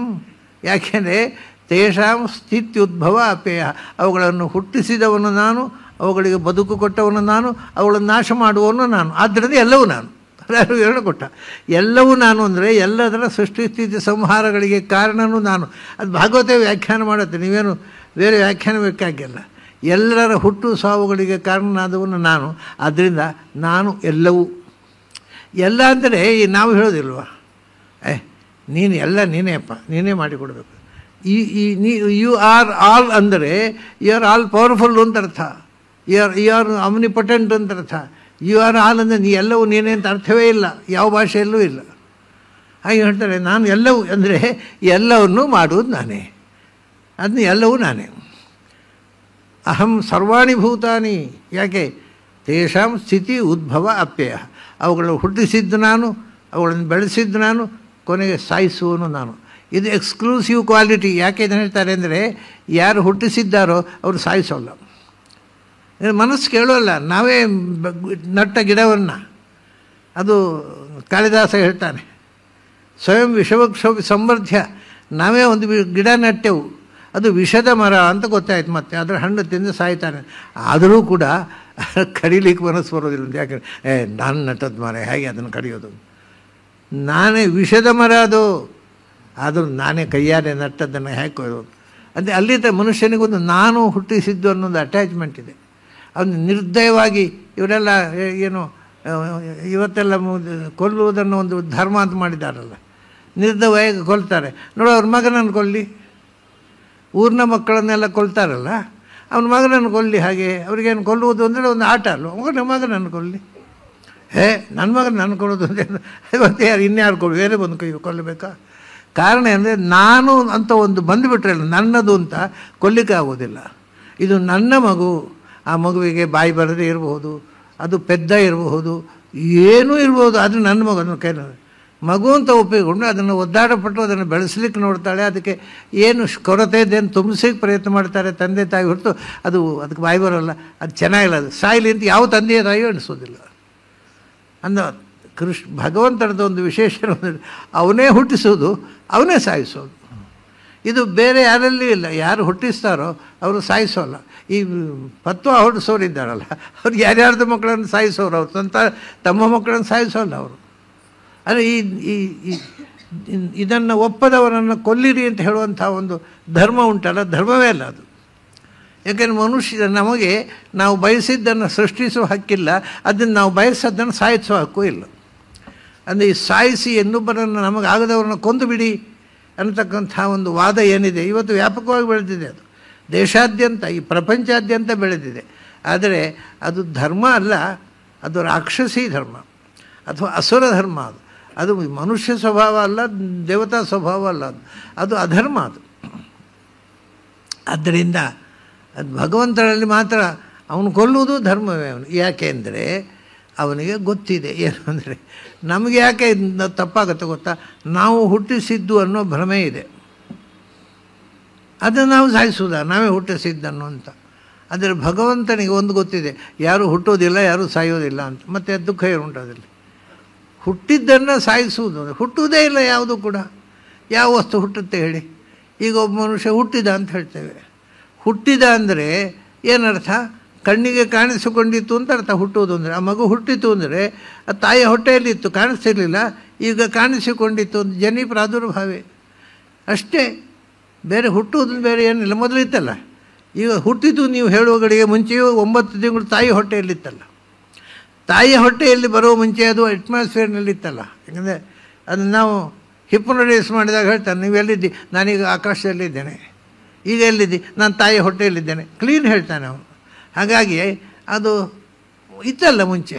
ಹಾಗಾದರೆ ಮುಂಚೆ ಇದ್ದದ್ದಕ್ಕೆ ಕಣ್ಣಿಗೆ ಕಾಣುವ ಆಕಾರ ಬರುವುದು ಅಷ್ಟೇ ಹುಟ್ಟುವುದು ಅಂದರೆ. ಇಲ್ಲದ್ದು ಆಗುವುದೇ ಜಗತ್ತಿನಲ್ಲಿ ಈ ಥರ ಯಾವುದು ಇಲ್ಲದ್ದು ಆಗಲೂ ಇಲ್ಲ, ನಾಶವಾಗಲೂ ಇಲ್ಲ. ಆಮೇಲೆ ಸಾಯುವುದು ಅಂದರೆ ಅದು ಕಣ್ಣಿಗೆ ಕಾಣುವ ಆಕಾರ ಹೋಗೋದು ಅಷ್ಟೇ. ಹುಟ್ಟುವುದು ಸಾಯುವುದು ಅನ್ನೋದು ಒಂದು ಇಟ್ಸ್ ಎ ಕೈಂಡ್ ಆಫ್ ಮೆಟಮಾರ್ಫಾಸಿಸ್. ಅದು ಹುಟ್ಟುವುದು ಅಂತಂದಿಲ್ಲ, ಸಾಯುವುದು ಅಂತಲೂ ಒಂದು ಇಲ್ಲವೇ ಇಲ್ಲ. ಅದೇ ನಿನ್ನೆ ಆ ಕಥೆ ಹೇಳಿದ್ನಲ್ಲ ಯೋಗಿದ್ದು, ನಾನು ಈ ದೇಹ ಬಿಟ್ಟು ಹೋಗ್ತಾ ಇದ್ದೇನೆ, ಅದಕ್ಕೆ ಇವನು ಸಾಯ್ಬಾರ್ದು. ಯಾರು ಹೇಳಿದರೆ ನಾನು ಸಾಯ್ತೀನಿ ಅಂತ? ನಾನು ದೇಹ ಬಿಟ್ಟು ಹೋಗ್ತೇನೆ ಅಂತ ಹೇಳಿ ಸಾಯ್ತೇನೆ ಅಂತ ಹೇಳಲೇ ಇಲ್ವಲ್ಲ ಅಂತ. ಹಾಗೆ ಈ ಸಾಯೋದು ಮತ್ತು ದೇಹ ಬಿಟ್ಟು ಹೋಗೋದ್ರ ಅಂತರ ಗೊತ್ತಿಲ್ಲದವರಿಗೆ ಅರ್ಥ ಆಗೋದಿಲ್ಲ ಈ ಮಾತು. ಹಾಗಾಗಿ ಭಗವಂತನಿಗೆ ಯಾರು ಹುಟ್ಟುವುದೂ ಇಲ್ಲ, ಯಾರು ಸಾಯುವುದೂ ಇಲ್ಲ ಅಂತ ಗೊತ್ತಿದೆ. ಅದನ್ನು ದುಃಖ ಆಗೋದಿಲ್ಲ. ಮತ್ತು ಯಾರಿಗೆ ಯಾವಾಗ ದೇಹ ಬರಬೇಕೋ ಆಗ ತಾಯಿ ಅಂಗಿ ಹುಟ್ಟಿಸ್ತಾನೆ, ಯಾವಾಗ ಅವನು ಚೇಂಜ್ ಮಾಡಬೇಕು ಬದಲಾವಣೆ ಅಂಗಿ ತೆಗಿತಾನೆ. ವಾಸಾಂಶ ಜೀರ್ಣಾನಿ ಅಥವಾ ತಾಯಿ ಮಗುವಿಗೆ ಅಂಗಿ ಹಾಕಿ ಚೆಂದ ಮಾಡಿದ ಹಾಗೆ, ಬೇಡ ಅಂದಾಗ ತೆಗೆದು ಬಿಸಾಡಿದ ಹಾಗೆ ಅಷ್ಟೇ.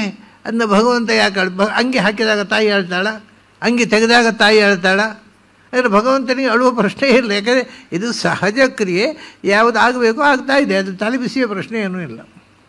ಆದ್ದರಿಂದ ಭಗವಂತನಿದ್ದು ಎಕ್ಸ್ಕ್ಲೂಸಿವ್ ಕ್ವಾಲಿಟಿ ಯಾವುದು ಅಂದರೆ ಭೂತಾನಾಂ ಸ್ಥಿತಿ ಉದ್ಭವ ಅಪ್ಯಯ. ಹುಟ್ಟಿಸುವವನು ಅವನೇ, ಸಾಕುವವನು ಅವನೇ, ಕೊನೆಗೆ ಒಂದು ದಿವಸ ಸಾಯಿಸುವವನು ಅವನೇ.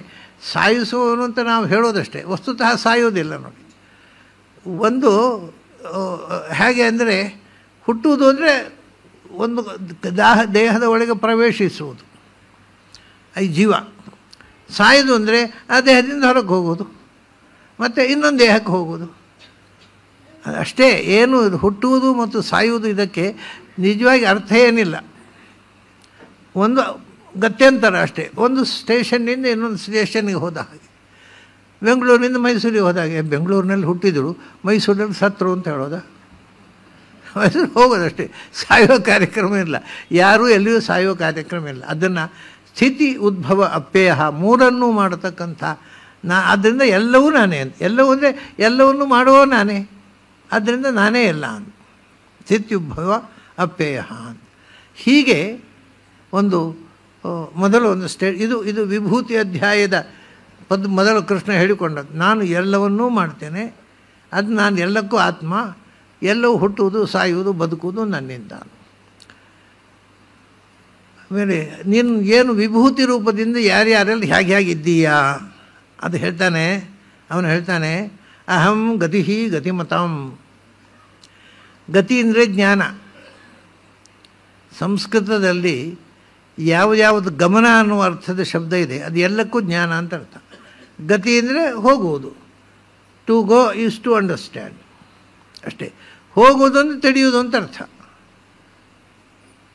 ಅದು ಗತಿ ಗತಿಮತ, ಜ್ಞಾನಿಗಳ ಗತಿ ನಾನು ಅಂದ. ಅಂದರೆ ಜ್ಞಾನಿಗಳ ಅಂದರೆ ಗತಿಮತ, ಯಾರು ಜ್ಞಾನಿಗಳೆಲ್ಲ ಇದ್ದಾರೆ ಅವರೆಲ್ಲರಿಗೂ ಜ್ಞಾನ ನಿಯಾಮಕವಾದ ಮಹಾನ್ ಗತಿ ಒಬ್ಬ ಜ್ಞಾನಿ ಇರಬೇಕು. ಅದು ಅವನನ್ನು ಮಹಾಜ್ಞಾನಿ ಯಾಕಾದ? ಇದು ಲೋಕದಲ್ಲಿಯೂ ನೀವು ಇಟ್ಕೊಳ್ಬೋದು.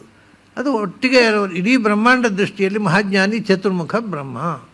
ಅವನು ಎಲ್ಲ ಜ್ಞಾನಿಗಳಿಗೂ ಗತಿ. ಯಾಕೆ ಅಂದರೆ ಅವನೊಳಗೆ ನಾನು ಜ್ಞಾನ ಸ್ವರೂಪದಿಂದ ತುಂಬಿದೆ. ಅದನ್ನ ಅವನು ಆಮ್ನಿಪರ್ಸೆಂಟ್ ಅಲ್ಲ, ಆಮ್ನಿಷಿಯೆಂಟ್ ಆದ. ಯಾಕೆಂದರೆ ಅವನು ಆಮ್ನಿಷಿಯೆಂಟ್ ಅಲ್ಲ ಬ್ರಹ್ಮ. ಅವನು ಅಣು, ಎಲ್ಲ ಜೀವನ ಅಣು ಸ್ವರೂಪರು, ಬ್ರಹ್ಮನು ಅಣು. ಆದರೆ ಅವನು ಜ್ಞಾನದಿಂದ ವ್ಯಾಪಿಸಿಬಿಟ್ಟ. ಯಾಕೆಂದರೆ ನಾನು ಗತಿಯಾಗಿ ಜ್ಞಾನಸ್ವರೂಪನಾಗಿ ಅವನೊಳಗೆ ಕೂತೆ. ಅಹಂ ಗತಿ ಗತಿಮತಾಂ. ಆಮೇಲೆ ಕಾಲಃ ಕಲಯತಾಮಹಂ. ಆಮೇಲೆ ಇದನ್ನು ಹಿಂದೆ ಹೇಳಿದ್ನಲ್ಲ, ಸ್ಥಿತಿ ಉತ್ಪತ್ತಿ ಉದ್ಭವ. ಕಲಯತಾಮ್ ಅಂದರೆ ಕಲನ ಅಂದರೆ ಕೊಲ್ಲುವುದು. ಅದು ಅನೇಕ ಅರ್ಥ ಇದೆ. ಒಂದರ್ಥ ಕಲಯತಿ ಅಂದರೆ ಸಂಗ್ರಹ ಮಾಡ್ತಾನೆ ಅಂತ ಅರ್ಥ, ಅಥವಾ ಲೆಕ್ಕ ಮಾಡ್ತಾನೆ, ಸಂಕಲನ ವ್ಯವಕಲನ. ಕಲಯತಿ ಅಂದರೆ ಎಣಿಸುತ್ತಾನೆ ಅಂತ ಅರ್ಥ, ಆಮೇಲೆ ಆಲೋಚಿಸುತ್ತಾನೆ ಅಂತ ಅರ್ಥ, ಇನ್ನೊಂದರ್ಥ ಸಂಹಾರ ಮಾಡುತ್ತಾನೆ ಅಂತ. ಕಲಯತಾಂ ಸಂಹಾರ ಮಾಡುವವರಲ್ಲಿ ಅಹಂ ಕಾಲಃ. ಕಾಲಃ ಅಂದರೆ ಕಾಲದ ಅಭಿಮಾನಿ ದೇವತೆ, ಅದು ಬ್ರಹ್ಮನೇ. ಬ್ರಹ್ಮದೇವರಿಗೆ 3 ಇದೆ. ಒಂದು ಕಾಲದ ಅಭಿಮಾನಿ, ಒಂದು ಜೀವಸ್ವರೂಪದ ಅಭಿಮಾನಿ, ಒಂದು ಮಹತ್ತತ್ವದ ಅಭಿಮಾನಿ. 3 ಆಸ್ಪೆಕ್ಟ್ಗಳಿವೆ ಬ್ರಹ್ಮದೇವರಿಗೆ. ಆದ್ದರಿಂದ ಮೊದಲು ಜ್ಞಾನ, ಚತುರ್ಮುಖ, ಎಲ್ಲರಿಗಿಂತ ಹೆಚ್ಚು ಜ್ಞಾನವನ್ನು ಪಡೆದ. ಅದಕ್ಕೆ ಕಾರಣ ನಾನು ಜ್ಞಾನದ ವಿಶೇಷ ವಿಭೂತಿಯಿಂದ ಅವನಲ್ಲಿ ಇದ್ದೇನೆ. ಹಾಗೆಯೇ ಸಂಹಾರ ಮಾಡತಕ್ಕವರು, ಕಲೆಯದ ಸಂಹಾರ ಮಾಡತಕ್ಕವರಲ್ಲಿ ಆ ವಿಶಿಷ್ಟ ಸಂಹರ್ತತ್ವ ಶಕ್ತಿ ಕೂಡ ಕಾಲನಿಯಾಮಕನಾದ ಚತುರ್ಮುಖನಲ್ಲಿ ಇದೆ. ಅದಕ್ಕೆ ನಾನು ಕಾಲನಾಮಕನಾಗಿ ಅವನಲ್ಲಿರುವುದೇ ಕಾರಣ. ಆಮೇಲೆ ಹೇಳ್ತಾನೆ ಗುಣಾನಾಂ ಅದು ಇನ್ನೊಂದು ವಿಶೇಷ ಏನು ಅಂತಂದರೆ, ಗುಣಿನಾಂ ಗುಣಿನಿ ಉತ್ಪತ್ತಿಗೋ ಗುಣ, ಗುಣಾನಾಂ ಅಸ್ಮಿ ಅಹಂ ಸೌಮ್ಯಂ. ಗುಣಗಳಲ್ಲಿ ಸೌಮ್ಯ ಗುಣ ಅನ್ನೋದು ಭಾರಿ ದೊಡ್ಡ ಗುಣ ಅಂತ. ಸೌಮ್ಯ ಅಂದರೆ ಏನು? ನಾವು ಬರೇ ಪಾಪ, ಏನು ಉಪಯೋಗ ಇಲ್ಲ, ಯಾತಕ್ಕೂ ಉಪಯೋಗ ಇಲ್ಲ ಸೌಮ್ಯ ಅಂತ ಆ ಅರ್ಥ ಅಲ್ಲ. ಸೌಮ್ಯ ಅಂದರೆ ನಾವು ಬಳಸೋ ಅರ್ಥ ಸಾಧು ಅಂತ, ಅಂದರೆ ಯಾತಕ್ಕೂ ಉಪಯೋಗ ಇಲ್ಲ ಅಂತ ಅದಲ್ಲ ಅದರ ಅರ್ಥ. ಸೌಮ್ಯ ಅಂದರೆ ನೋಡಿ, ಸ ಪ್ಲಸ್ ಉಮಾ. ಉಮಾ ಅಂದರೆ ಏನು ಗೊತ್ತಾ? ನಾವು ಮಕ್ಕಳಿಗೆ ಹೆಸರಿಡ್ತೇವೆ, ಹೆಣ್ಮಕ್ಳಿಗೆ ಉಮಾ ಅಂತ. ಅದರ ಅರ್ಥ ಏನಂತ ಗೊತ್ತಿಲ್ಲ. ಅದೇನೋ ಶಿವಪಾರ್ವತಿ ಇರುವಲ್ಲಿ ಅವಳಿಗೆ ಉಮಾ ಅಂತ ಹೆಸರು ಉಂಟಲ್ವ, ಅದಕ್ಕೆ ಇಟ್ಟದ್ದು ಅಂತ ಅಲ್ಲ. ಅವಳಿಗಾರು ಯಾಕೆ ಉಮಾ ಅಂತ ಹೆಸರು?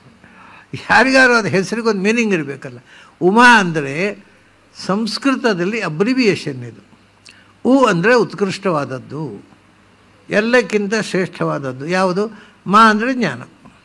ಎಲ್ಲಕ್ಕಿಂತ ಶ್ರೇಷ್ಠವಾದ ಮಾ ಅಂದರೆ ಮಾನಂ ಜ್ಞಾನಂ. ಉ ಮಾ ಅಂದರೆ ಎಲ್ಲಕ್ಕಿಂತ ಹಿರಿದಾದ ಅರಿವು. ಅದು ಯಾವುದು? ಎಲ್ಲಕ್ಕಿಂತ ಹಿರಿದಾದ ಅರಿವು ಅಂದರೆ ಆನಂದದ ಅರಿವು. ಅದರಿಂದ ಕೂಡಿದ್ದು ಸಹಿತವಾದ ಸೋಮ, ಆ ಗುಣವೇ ಸೌಮ್ಯ. ಸೌಮ್ಯ ಅಂದರೆ ಎಲ್ಲಿಯೂ ಕೂಡ ದುಃಖ ಪಡದೆ ಎಲ್ಲರ ಕಡೆಯಲ್ಲೂ ಆನಂದವಾಗಿರತಕ್ಕಂಥ ಗುಣ ಸೌಮ್ಯ ಅಂತ. ಇದು ಶಬ್ದವೇ ಬೇರೆ. ಸೌಮ್ಯ ಅಂದರೆ ಸೌಮ್ಯತ್ವ ಅಂದರೆ ಸಾಧು ಸ್ವಭಾವ ಅಂತ ಅಲ್ಲ. ಅಂದ ಗುಣಾನಾಮಹಂ ಸೌಮ್ಯಂ, ಅಹಂ ಗುಣಾನಾಮಸ್ಮಿ ಸೌಮ್ಯ ಗುಣ ಅಂದರೆ ಯಾವ ಸಂದರ್ಭದಲ್ಲೂ ಕೂಡ ದುಃಖಕ್ಕೆ ಎಡೆ ಇಲ್ಲದೆ ಆನಂದವಾಗಿರುವಂಥ ಸ್ವಭಾವ, ಇದು ಸೌಮ್ಯ ಸ್ವಭಾವ. ಸೌಮ್ಯ ಸ್ವಭಾವ ಯಾರಲ್ಲಿದೆ ಅಂದರೆ ಬ್ರಹ್ಮವಾಯುಗಳಲ್ಲಿದೆ. ಅದನ್ನು ಕೊಟ್ಟದ್ದು ಯಾರು? ನಾನು ಸೌಮ್ಯ ಸ್ವಭಾವದಿಂದ ಅಲ್ಲಿರೋದ್ರಿಂದ. 2 ಶಬ್ದ ಇದೆ ವೇದದಲ್ಲಿ, ಒಂದು ಸೌಮ್ಯ, ಒಂದು ಸೌಮ್ಯ. ಈಗ ಉಪನಿಷತ್ನಲ್ಲಿ ಬರ್ತದೆ, ಅದು ಸೌಮ್ಯ ಅಲ್ಲ, ಸೌಮ್ಯ. ಸೌಮ್ಯ ಅಂದರೆ ಸೋಮಯಾಗ ಮಾಡಿದವ ಅಂತ ಅರ್ಥ. ಸೌಮ್ಯ ಅಂದರೆ ಆನಂದಮಯನಾಗಿರತಕ್ಕವ ಅಂತ ಅರ್ಥ. ಅದರಿಂದ ಸೌಮ್ಯಂ ಗುಣಾನಾಮಪ್ಯಹಂ ಸೌಮ್ಯಂ. ಗುಣಿನಾಂ ಗುಣಿನಿ ಔತ್ಪತ್ತಿಕೋ ಗುಣ. ಗುಣವಂತರಲ್ಲಿಯ ಗುಣಗಳಲ್ಲಿ ಒಂದು ಇನ್ನೊಂದು ಸಹಜವಾದಂದರೆ ಔತ್ಪತ್ತಿಕೋ ಗುಣ ಅಂತ. ಔತ್ಪತ್ತಿಗದ ಗುಣ ಅಂದರೆ ಅದನ್ನು ಎಂದೂ ಕೂಡ ಅದನ್ನು ಕಳೆಕೊಳ್ಳದೆ. ಈಗ ನಮಗೆ ಕೆಲವು ಸತಿ ಒಂದೊಂದು ಗುಣ, ಮುಂಚೆ ಚೆನ್ನಾಗಿದ್ರು, ಈಗೇನೋ ಸ್ವಲ್ಪ ತಲೆಗಟ್ಟಿದೆ ಅಂತೇವೆ. ಪರ್ಮನೆಂಟ್ ಇರಬೇಕಾಗಿಲ್ಲ ಯಾವುದೂ ಕೂಡ. ಆದರೆ ಔತ್ಪತ್ತಿಕ ಗುಣ ಅಂದರೆ ಹುಟ್ಟಿನಿಂದ ಸಾವಿನ ತನಕ ನಿರಂತರ ಎಂದೂ ಬದಲಾಗದ ನಾಶವಾಗದ ಗುಣ ಉಂಟಲ್ಲ, ಅದು ಔತ್ಪತ್ತಿಕ ಗುಣ. ಅದು ಬ್ರಹ್ಮದೇವರಲ್ಲಿದೆ, ವಾಯುದೇವರಲ್ಲಿದೆ. ಅದರಿಂದ ಗುಣಾನಾಮಪ್ಯಹಂ ಸೌಮ್ಯಂ ಗುಣಿನಿ ಔತ್ಪತ್ತಿಕೋ ಗುಣ. ಆಮೇಲೆ ಹೇಳ್ತಾರೆ ಮತ್ತೊಂದೇನು ಅಂದರೆ ಗುಣಿನಾಮಪ್ಯಹಂ ಸೂತ್ರಂ. ಸೂತ್ರ ಅಂತಂದರೆ ಅದು ಬ್ರಹ್ಮದೇವರು ಮತ್ತು ವಾಯುದೇವರು. ಈ ಜಗತ್ತನ್ನು ಮುತ್ತಿನ ಮಣಿಯನ್ನು ಸರದಲ್ಲಿ ಹೆಣೆದ ಹಾಗೆ ಇಡೀ ಜಗತ್ತನ್ನು ಹಿಡಿದುಕೊಂಡಿರ್ತಕ್ಕ ಶಕ್ತಿ, ಅದು ಪ್ರಾಣಶಕ್ತಿ, ಅದು ಬ್ರಹ್ಮಶಕ್ತಿ, ಅದು ವಾಯುಶಕ್ತಿ. ಅದು ಅದಕ್ಕಿಂತ ದೊಡ್ಡ ಶಕ್ತಿ ಅದು. ಸೂತ್ರದಲ್ಲಿ ಅವನು ಸೂತ್ರ ಆದರೆ ನಾನು ಸೂತ್ರಧಾರ ಅಂದ ಕೃಷ್ಣ. ನಾನೇ ಸೂತ್ರಧಾರ ಹಿಡಿದು ಅವರನ್ನು ನಡೆಸುವವನು. ಗುಣಿನಾಮಪ್ಯಹಂ ಸೌಮ್ಯಂ. ಆಮೇಲೆ ಇನ್ನೊಂದು ಉಂಟಲ್ಲ, ಮಹತ್ತತ್ವದ ಒಡೆಯ ಅಂತಾನೆ. ಅವನು ಹೇಳ್ತಾನೆ, ಮಹತ್ತತ್ವಗಳಲ್ಲಿ ಮಹತ್ವ ನಾನೇ. ಮಹತಾಂ ಮಹಾನ್ ಅಹಂ, ಮಹತಾಮಪ್ಯಹಂ ಮಹಾನ್ ಅಂದರೆ ಮಹತ್ತತ್ವದ ಒಡೆಯನಾಗಿರ್ತಕ್ಕಂಥ ಚತುರ್ಮುಖನೇ ಮಹಾನ್. ಇದೆಲ್ಲ ಒಂದೇ ದೇವತೆಗಳ ಬೇರೆ ಬೇರೆ, ಮುಖ್ಯವಾಗಿ ಎಲ್ಲ ಗುಣಗಳು ಚತುರ್ಮುಖನಲ್ಲಿ ಮತ್ತು ಪ್ರಾಣದೇವರಲ್ಲಿ ಸೇರಿಕೊಂಡಿವೆ ಅಂತ ಹೇಳೋದಕ್ಕೋಸ್ಕರ ಈ ಶ್ಲೋಕ ಬಂದಿದೆ. ಇದೆಲ್ಲ ಅಪೂರ್ವ ಗುಣಗಳು ಪ್ರಾಣದೇವರಲ್ಲಿ ಚತುರ್ಮುಖನಲ್ಲಿ ಮಾತ್ರ ಇರೋದು, ಬೇರೆ ಕಡೆ ಇಲ್ಲ. ಮಹತಾಮಪ್ಯಹಂ ಮಹಾನ್. ಆಮೇಲೆ ಅವನು ಸೂಕ್ಷ್ಮ ಗುಣ ಇರಲಿದೆ. ಇದು ಮಹಾನ್ ಆಯಿತು, ಸೂಕ್ಷ್ಮ ಗುಣ ಅದಕ್ಕೆ ಹೇಳ್ತಾರೆ, ಅದು ಸೂಕ್ಷ್ಮ ಗುಣ ಅನ್ನೋ ರೂಪದಲ್ಲಿ ನಾನು ಜೀವದಲ್ಲಿ ಇದ್ದೇನೆ ಎಂದ. ಯಾಕೆಂದರೆ ಎಲ್ಲಕ್ಕಿಂತ ಜೀವಕಲಾಭಿಮಾನಿಯಾದ ಚತುರ್ಮುಖನೇ ಅದು ಕೂಡ. ಆದರೆ ಅತ್ಯಂತ ಸೂಕ್ಷ್ಮವಾದ ವಸ್ತು ಯಾವುದು? ನಮ್ಮಲ್ಲಿ ಪರಮಾಣು ಅಲ್ಲ ಅಂತ ಈಗ ಪ್ರೂವ್ ಆಗಿದೆ. ಪರಮಾಣುವಿಗಿಂತಲೂ ಸೂಕ್ಷ್ಮವಾದ ಸಬ್ ಆಟಮ್ಸು ಅದರೊಳಗೆ ಸುಮಾರಿವೆ ಅಂತ, ಒಂದೆರಡಲ್ಲ. ಮೊದಲು 1, 2, 3 ಆಯಿತು, ಈಗ 100 ಇವೆ ಅಂತ ಆಯಿತು. 100 ಸಬ್ ಆಟಮ್ಸ್ ಇದೆ. ಅದು ಪರಮಾಣುವಿಗಿಂತ 100 ಪಟ್ಟು ಸಣ್ಣದು. ಅದಕ್ಕಿಂತ ಸಣ್ಣದು ಯಾವುದೇ ಹೇಳ್ತಾರೆ ಶಾಸ್ತ್ರಕಾರರು? ಅದು ಗೊತ್ತಿಲ್ಲ. ಅದಕ್ಕಿಂತ ಸಣ್ಣದು ಜೀವ. ಎಲ್ಲಕ್ಕಿಂತ ಸೂಕ್ಷ್ಮವಾಗಿರತಕ್ಕಂಥದ್ದು. ಸೂಕ್ಷ್ಮ ರೂಪದಿಂದ ಜೀವರೊಳಗೆ ನಾನಿದ್ದೇನೆ. ಸೂಕ್ಷ್ಮ ಜೀವ ಎಷ್ಟು ಸಣ್ಣದು ಅಂದರೆ ನಮಗೆ ಗೊತ್ತಿರುವ ವಸ್ತುಗಳಲ್ಲೇ ಸ್ಮಾಲೆಸ್ಟ್ ಒನ್. ಯಾಕೆ ಅಂದರೆ ಅವರು ಹೇಳ್ತಾರೆ, ಅದಕ್ಕೆ ಶ್ವೇತಾಶ್ವತರ ಉಪನಿಷತ್ತನ್ನು ಒಂದು ಮಾತು ಹೇಳ್ತಾರೆ, ಜೀವದ ಪರಿಮಾಣ ಎಷ್ಟು ಮೆಷರ್ಮೆಂಟ್ ಮಾಡಿದರು ಅವರು ಹೇಳಿದರು, ಕುದುರೆ ಬಾಲವಾದ ಒಂದು ರೋಮ ತೆಗೀರಿ. ಯಾಕೆಂದರೆ ಪ್ರಾಣಿಗಳ ಬಾಲಗಳಲ್ಲಿ ಅತ್ಯಂತ ತೆಳ್ಳಗಿನ ರೋಮ ಇರೋದು ಕುದುರೆ ಬಾಲದಲ್ಲಿ. ಬೇರೆ ಬಾಲಗಳಲ್ಲಿ ಈಗ ಆನೆ ಬಾಲದ ರೋಮ ತೆಗೆದರೆ ಅದನ್ನು ಕಡಗ ಮಾಡ್ಬೋದು, ಅಷ್ಟು ತಿಕ್ಕಿರ್ತದೆ, ಬ್ರಷ್ ಮಾಡ್ಬೋದು. ಇದು ಕುದುರೆ ಬಾಲದ ಒಂದು ರೋಮ ತೆಗೀರಿ, ಅದರ ತುದಿ ಅದು ಇನ್ನೂ ಸಪುರೈತ ತೊನೆ, ಅದನ್ನು 10,000 ತುಂಡು ಮಾಡಿ, ಅದು ಜೀವದ ಗಾತ್ರ ಅಂತ. ಅಂದರೆ ಜ್ಞಾನಿಗಳು ಕಂಡು ಹೇಳಿದ ಮಾತಾಡಿ ಇದನ್ನು ಪ್ರಾಕ್ಟಿಕಲ್ಲಾಗಿ ಇದನ್ನು ಡೆಮಾನ್ಸ್ಟ್ರೇಟ್ ಮಾಡಲಿಕ್ಕೆ ಆಗುವಂಥದ್ದಲ್ಲ. ಜೀವ ಅಂದರೆ ಅದು ನಮಗೆ ಗೊತ್ತಿರುವ ಪ್ರಪಂಚದಲ್ಲಿರುವ ಎಲ್ಲ ಅಣುಗಳಿಗಿಂತಲೂ ಸಣ್ಣದು, ಸಬ್ ಆಟಮ್ಗಳಿಗಿಂತಲೂ ಸಣ್ಣದು. ಅದರಲ್ಲಿ ನಾನಿದ್ದೇನೆ ಅಣುಹೋಣಿಯನ್ನಾಗಿ. ಆದ್ದರಿಂದ ಜೀವಾಭಿಮಾನಿ ಅದು ಚತುರ್ಮುಖನ ಕ್ವಾಲಿಟಿ ಇದು. ಆಮೇಲೆ ದುರ್ಜಯನಾಮ ಹಮ್ಮನಃ ಅಂದರು. ಅದೆಲ್ಲ ಆಯ್ತಪ್ಪ. ಗೆಲ್ಲಲಿಕ್ಕಾಗದ ಒಂದು ವಸ್ತು, ಅದು ನಿನ್ನ ವಿಶೇಷ ಸನ್ನಿಧಾನದಿಂದ ಗೆಲ್ಲಲಿಕ್ಕೇ ಸಾಧ್ಯ ಇಲ್ಲ ಯಾರಿಗೊಂದು. ಅದು ಯಾವುದು? ಅದು ಮನಸ್ಸು ಅಂತ. ಮನಸ್ಸನ್ನು ಯಾರಿಗೂ ಗೆಲ್ಲಲಿಕ್ಕಾಗೋಲ್ಲ. ಕಾರಣ ಏನಂದರೆ ನಾನು ಅಜೇಯನಾಗಿ ಅದ್ರಲ್ಲಿ ಕೂತು ಬಿಟ್ಟಿದ್ದೇನೆ, ನಾನು ಹೋಗದೆ ಅದು ಗೆಲ್ಲಲಿಕ್ಕಾಗೋದಿಲ್ಲ. ಅದರಿಂದಲೇ ಮನಸ್ಸನ್ನು ಗೆಲ್ಲಬೇಕು ಅಂತಂದರೆ ಮನಸ್ಸಿನ ದೇವತೆಯಾದ ಶಿವನನ್ನು ಹೋಲಿಸಬೇಕು, ನಾರಾಯಣನ ಹೋಲಿಸಬೇಕು, ಪ್ರಾಣದೇವರನ್ನು ಹೋಲಿಸ್ಕೋಬೇಕು. ತವ ಪ್ರಿಯತಮಾದತಿ ಪ್ರಿಯತಮಂ ಸದೈವಂತರಂ ಪಯಸ್ಯುಭೀತ್. ಭಗವಂತ, ನಾರಾಯಣ, ಶಿವ ಇವರು ಅನ್ಯೋನ್ಯವಾಗಿ ಕೆಲಸ ಮಾಡ್ತಕ್ಕಂಥ ತತ್ವಗಳು. ಅವು ಜಗಳ ಗಂಟರಲ್ಲ ಅವರು. ಅದಕ್ಕೆ ಪಠಂತಿ ಲುಠಂತಿ ತೇ ಶಠಹೃದ ಶುಚ ಶುಂಠಿತಾ. ಅವರು ನಾರಾಯಣ ಪಂಡಿತರು ಹೇಳ್ತಾರೆ, ಶೈವರು ವೈಷ್ಣು ಹೊಡೆದಾಡಿಕೊಳ್ತಾ ಇದ್ದಾರೆ. ಶಿವ ಶಿವ ಅಂತ ಶೈವರು, ಅಲ್ಲ ವಿಷ್ಣು ಅಲ್ಲಪ್ಪ, ಅವರಿಗೆ ಜಗಳ ಎಲ್ಲ ನೀವು ಯಾಕೆ ಜಗಳ ಮಾಡ್ಕೋತೀರಿ? ಅವರು ಅಷ್ಟು ಅನ್ಯೋನ್ಯವಾಗಿ ಪ್ರೀತಿಯಿಂದ ಇದ್ದಾರೆ. ನೀವೇ ಇದು ನಾರಾಯಣ ಪಂಡಿತರು ಬರೆದಿರತಕ್ಕಂಥ ಹಾಗೆ ಅದು ಅತ್ಯಂತ ಅನ್ಯೋನ್ಯವಾಗಿ ಶಿವತತ್ವ ವಿಷ್ಣು ತತ್ವ ಒಂದಕ್ಕೊಂದು ವಿರೋಧಿ ಅಲ್ಲ. ಅದು ಜಗಳಗಂಟರ ಫಿಲಾಸಫಿ ಅಲ್ಲ. ಅಂಥ ಶಿವತತ್ವ ಏನು ಮಾಡುತ್ತೆ, ಮನಸ್ಸನ್ನು ಭಗವಂತನ ಕಡೆಗೆ ಹೋಗದಂತೆ ಮಾಡಿಬಿಡುತ್ತೆ ಒಮ್ಮೊಮ್ಮೆ. ಆಗ ಗೆಲ್ಲಬೇಕಾಗಿದ್ದರೆ ಶಿವನ ಅನುಗ್ರಹ ಬೇಕು. ವಾಯುದೇವರು ಮನಸ್ಸಿನ ದೇವತೆ, ನಾರಾಯಣ ಎಲ್ಲಕ್ಕೂ ದೇವತೆ. ಈ 3 ತತ್ವಗಳ ಅನುಗ್ರಹ. ಆದ್ದರಿಂದ ಅದು ಯಾಕೆ ದುರ್ಜಯ ಆಗಿದೆ ಅಂದರೆ ನಾನು ದುರ್ಜಯನಾಗಿ ಅಜೇಯನಾಗಿ ಅದರಲ್ಲಿದ್ದೇನೆ ಮನಸ್ಸಲ್ಲಿ. ಅದನ್ನ ಮನಸ್ಸನ್ನು ಗೆಲ್ಲಲಿಕ್ಕಾಗೋದಿಲ್ಲ.